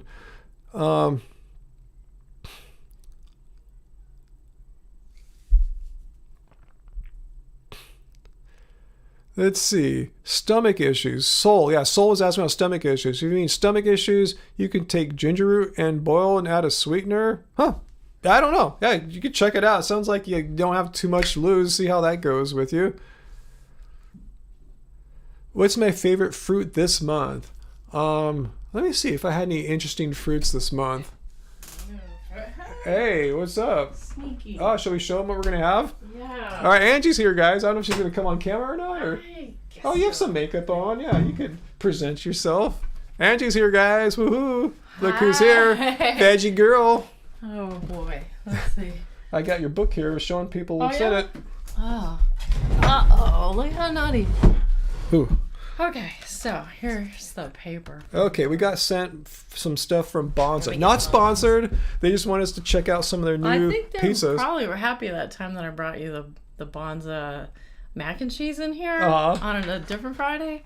So they sent me their brand new pizza. Introducing plant-based cheese. I didn't know they made their own. I thought they did, but I was just on Facebook and I saw that Follow Your Heart said that they had partnered. Oh, I see the logo. I think Follow Your Heart. Yeah, that's a really good vegan cheese. When I opened the package, I didn't look at it too closely, but yeah, I just happened to see on Facebook.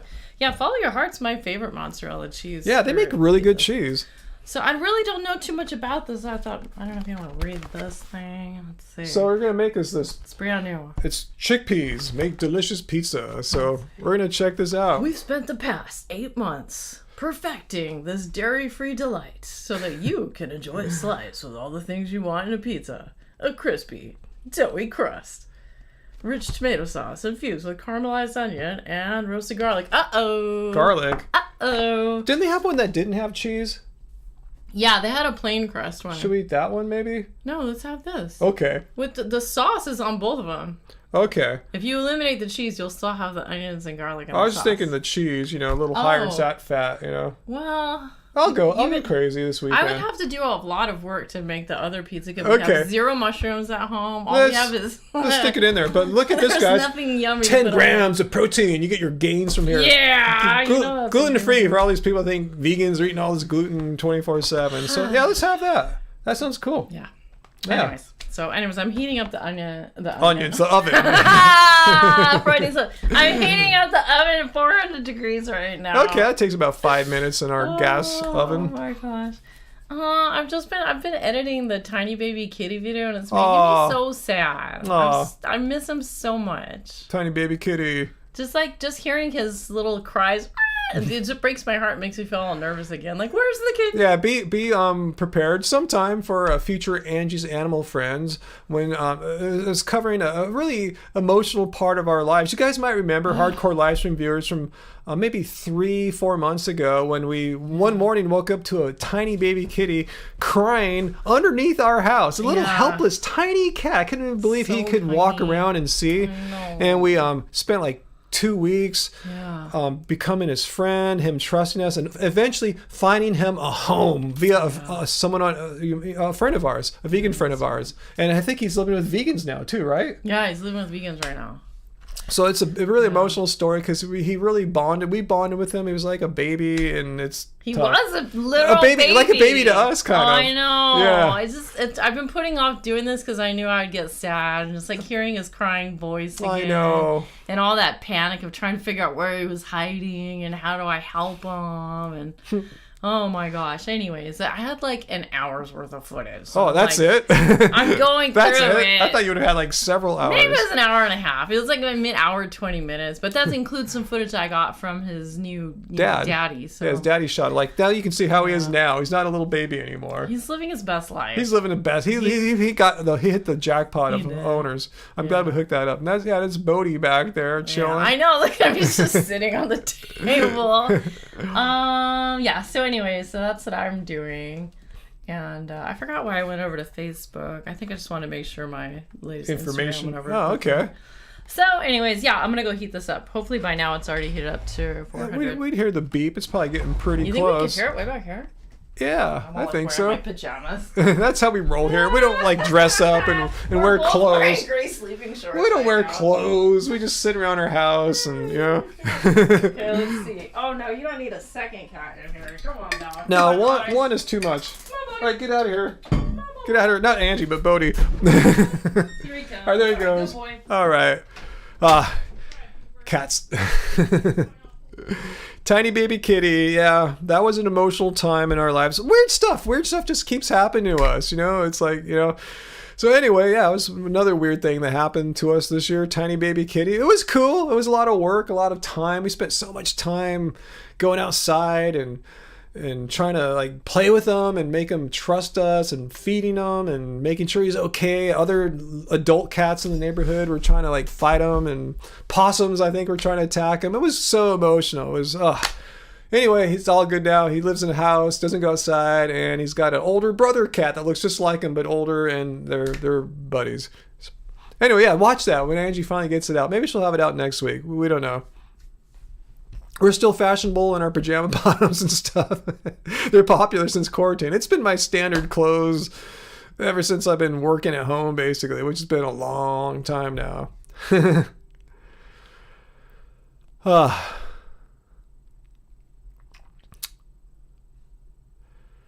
Let's see. Let me get some more water here. I'm getting pretty hungry. I've been on 2 hours and 23 minutes. Are you kidding? Oh my gosh. Wow, that's crazy. Yeah, tiny baby kitty has a safe, loving home now. lives with some musician vegans, kind of like here, but he never lived in our house other than a night or two in like this back room that we cleared out for him. Not cleared out. It's like where we store our t-shirts and stuff, but we moved them a little bit so he wouldn't destroy them or anything like that. Oh, Sage, you found a tiny kitty in your shrub earlier this year too. Your mom takes care of her. That's what we're wondering, if our decisions, our choices with him were to, should we try to take care of tiny baby kitty, like just treat him like the other outdoor cats that frequent our yard, or try to get him, like, catch him, like, and we just caught him by hand. After a while, I just started walking in the house. Anyway, just try to home him, I figure that's probably better in the long run. He has a much better life than he would living, trying to survive out in the city here. It's dangerous. Cats typically don't live that long outdoors here, I've noticed. Anyway, only this 37 more minutes, Uncle Walt. Hey, Uncle Walt, yeah, you should check it out. I don't have the info, but remember that Oktoberfest thing that was out by SpaceX? They're doing another one this weekend, so you might want to. I forgot the name of it or anything like that, but just putting that out there. We're probably gonna go. You believe I might have lingerie on under that tee? Nope, just a sore old vegan body underneath here.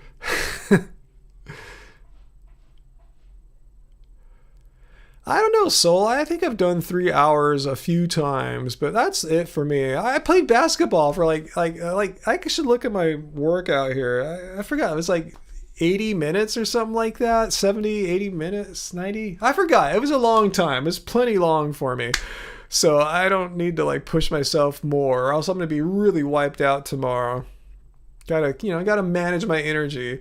My body, allows me to do what I ask of it if I want to play basketball hard for a long time. But then it requires that I pay it respect afterwards and, treat it well.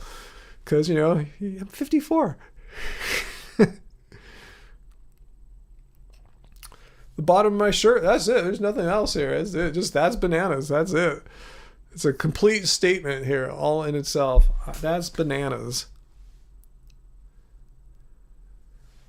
Yeah, if a cat goes indoors too, they're not hunting animals. Yeah, we have a outdoor cat here, Sugar, that we try to monitor. He gets really interested when the squirrels come. We always like discourage him from like looking at the squirrels like they're hunting targets.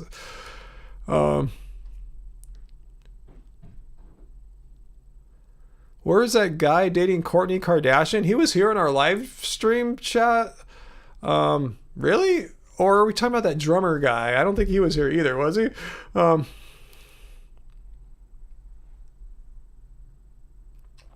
I didn't even say bananas. Just that's bananas. Simple as that.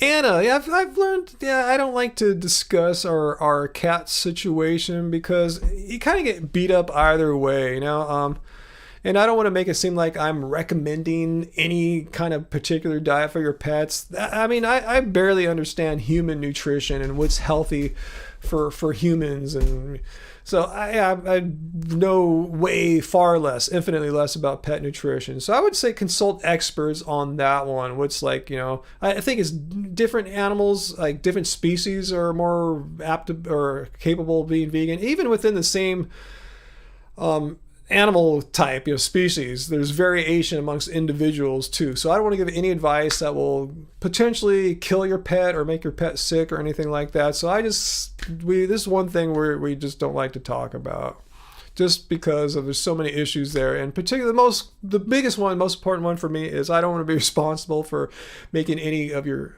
animals ill. That would just bum me out all to all hell.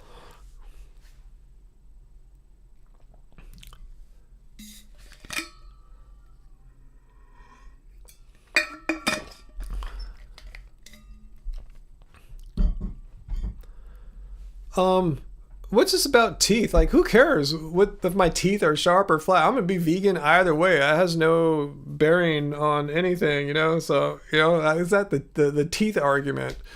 Being vegan is an ethical choice, regardless if you have sharp teeth, if you got them all filed because you like gothic vampire culture, or you have flat teeth like mine. Doesn't matter. Sharp teeth people can be vegan. Flat teeth people can be vegan.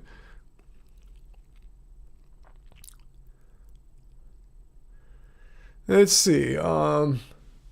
Musicians vegan. I mean, yeah, they're out there. Just like there's athletes that are vegan. All walks of life. You have vegans. You even have vegan politicians, vegan, anything you can imagine, there's vegans doing it, except eating meat.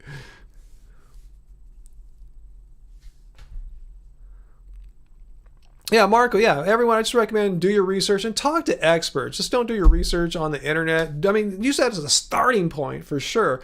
But talk to a veterinarian. Talk to people that know way more about how the whole bodies of animals work, because I don't understand. I mean, they're cats and dogs, humans different. Humans' bodies tend to be better when they're more alkaline. Cats, I learned, are more acidic based. So there's different issues. You got to give them tons of like I've seen this cat nutritional yeast, which is like way more like dense and than human nutritional yeast to get it more acidic for them. There's all sorts of things. It's really complicated.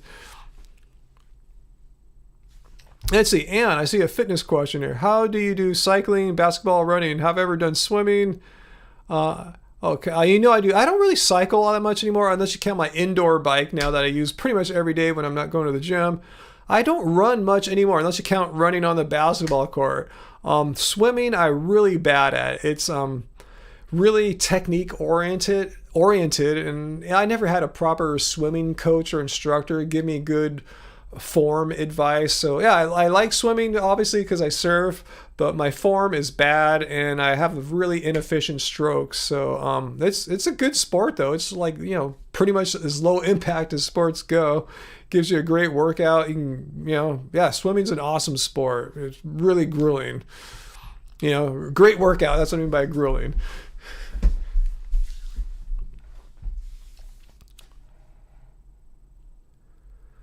Oh, cool, Soul. I'm glad you appreciate that you can get your questions answered here. Totally. Come back anytime. This is what we do every Friday. Pretty much every Friday. 99 out of 100 Fridays. JL going too. I'm getting hungry as F, man. Hungry AF. I think having the water now, hitting the water helps more. Just keeping that stomach more full.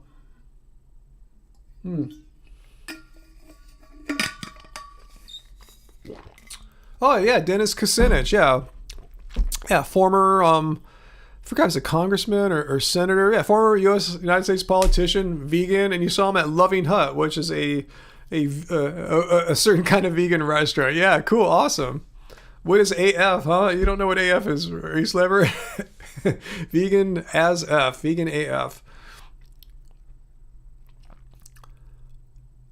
Okay, how do I know I was straight? I don't know. Am I straight? I don't know. I've never answered that question before, but yeah. Now you guys are all wondering things.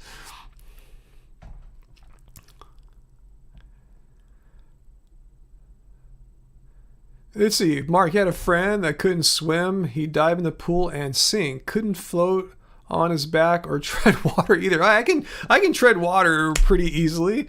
I can float on my back well, but just my strokes, like front strokes, back strokes, they suck.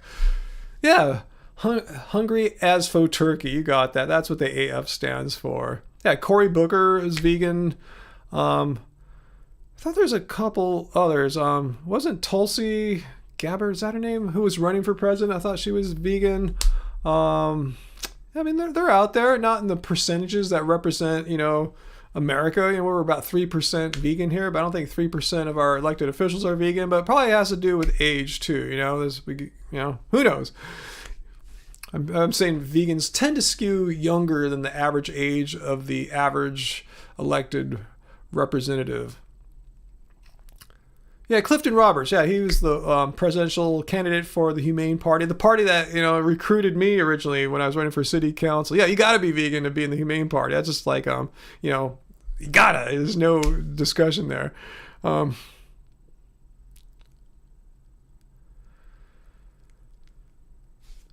Yeah, there's already plenty of vegan AF shirts. Yeah, totally.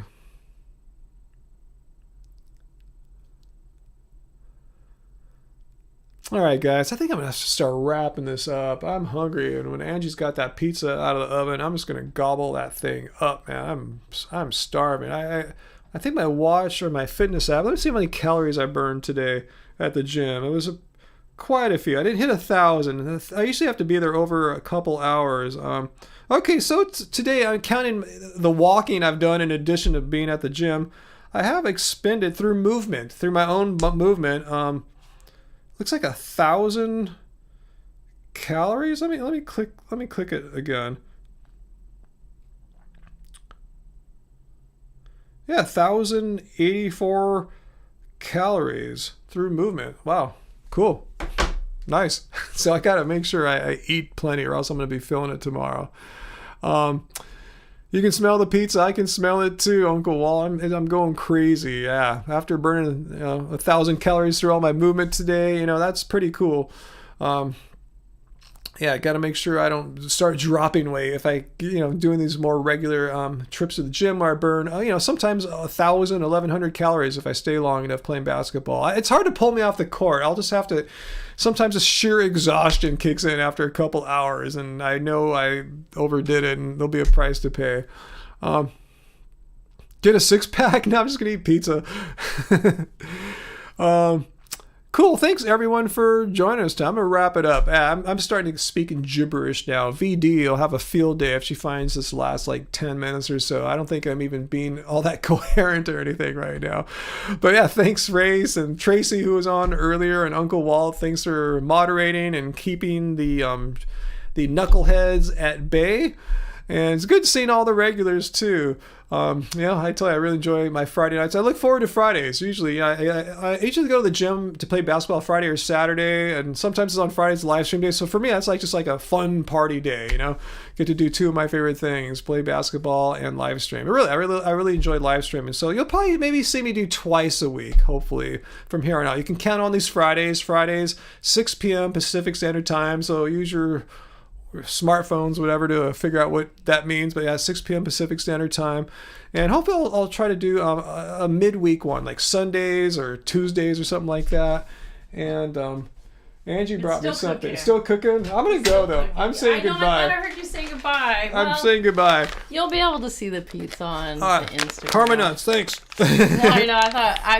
I told you to bring some with you. I forgot. Do we have a promo code for our viewers? Yeah. What is it? Oh, man. We're bad people. I know. I don't really memorize promo. It's probably Happy Vegan or Healthy Vegan. Yeah, I think it's Happy Vegan. Check that out. And Karma Nuts. I forgot what the discount is, but karmanuts.com. Thanks for bringing it in. These are we have a page. I think I made a page on our happyhealthyvegan.org. Happyhealthyvegan.org. If you guys haven't checked out happyhealthyvegan.org, we gave it a total a rehaul a few months ago, and I think the webpage looks pretty sharp now. I'm thinking about redoing angieb.com. I told him, yeah. Oh, you told them? Yeah, because my site is so out of date. The info's old. Yeah, check out our site.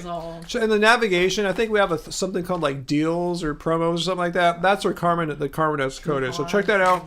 And thank you, Karma Nuts. We love you guys. Great company, great product. Oh, Not sponsored. Race trying. Angie appearing means the live stream clock is reset to 0. I saw the food in my mouth there when I was laughing. Oh my gosh. I love this stuff. Yeah, they're good. They're from India. They're these really high quality nuts. Oh man, yeah. We totally zeroed in on them at the Natural Products Expo West. We're ooh, look at these delicious. They're really huge. They're called jumbo cashews. They're huge cashews, and we broke down with them so hard. I'm still so glad. Still so glad that we met them. Mm-hmm. Yeah, cool people, cool company. Stop teasing us with goodies. Sorry. It's hits the spot. How much longer for that pizza? I don't know. I just looked at it. It said between 15 and 18 minutes in to check it because temperatures vary. Okay. So it's just in the middle. It's just right on the rack. Okay. It smells good. It does smell a little bit garlicky. I'm gonna warn you. Oh well, if I smell like garlic tomorrow, whatever. Ooh. But you texted me pizza. I was like, oh, does he want to go buy a pizza? Because did you tell them that poor babe. It went down the wrong pipe. Babe, you're too excited. I saw it on the screen. Oh my god. Did you tell them that the Long Beach, what do they call that? That driving thing? Driving? Oh, yeah, there's all these race cars driving. Oh, Long Beach Grand Prix, the motor race. Long Beach Grand Prix is happening. So that means that downtown could be a little bit crazy. Oh my I don't god. know what barriers are set up. You're right. I don't know how many people are like partying and drinking downtown. That's what they do. Normally that's what they do. I don't know. Like this year is a little different, obviously, but it could be crazy. I remember we tried to go out to eat once we tried to go eat at one of our favorite restaurants downtown so you couldn't get anywhere near bad plan. Yeah, and it was like we were going to Steamed too, which is like a hippie place, and it was packed. Uncle Walt wanted to know if that pizza was frozen. Yeah, it was a frozen. Yeah, that's why it's taking a few. Yeah. Anyways, yeah, I wish I had a bunch. We need to go shopping for veggies this weekend. I used up all the mushrooms last night. Okay. And, all right. There's really nothing yummy to put on all I could have put on that plain pizza was nutritional yeast, red bell peppers, which you don't like, and spinach. And get some more ground flax seeds, which I've been putting in my smoothies now. Get more of the omega-3 fatty acids, and I saw the studies that show it reduces LDL cholesterol, which is something I'm into. Great. So I'm gonna stock up on that and just go crazy. Yeah, I was saying like I remember seeing it a long time ago at Trader Joe's. I used to buy the blueberry flaxseed to put in like breakfast cereal, so I think that will be great since you already put blueberries in your Do you think we're risking anything by being so far away from the oven? Nothing bad will happen yet? It's probably fine, but I'll go check. All right, I'm gonna go. Thought I'd see what's up. Well, thanks guys. I was telling them goodbye, so this is the real goodbye now, guys. So I'm glad Angie came at the very end here to say goodbye to everyone. How come my mouse ain't working? Yeah, Lonnie Ryan doesn't like any bell peppers. I do serve him red bell peppers, and he will eat some of them. Yeah, I'm not a huge bell pepper fan, but I tolerate them. I stopped buying green because they're so bitter. They're so bitter. Yellow or red. Red, yeah. Green I can't handle. Yeah, they're like poison to me in a metaphorical sense. Yeah. Kryptonite. All right. Well, okay. They won't get to see us eating the pizza, but I'll make a post. Yeah, follow Happy Healthy Vegan on Instagram, and you will see this pizza that will be coming out of the oven in a few minutes. See it right before we scarf that sucker. I do wish I had mushrooms for it, but oh well. All right, guys, thanks for watching. Oh, Uncle Walt doesn't know about nutritional yeast? Oh, wow. Well, I'll have to text you. We're going to have a conversation, Uncle Walt. That will change your life. Oh, that's so funny. All right, much love to everyone. We're going to go eat. Green's the worst. And remember, guys, to stay happy, healthy, and vegan. Woohoo!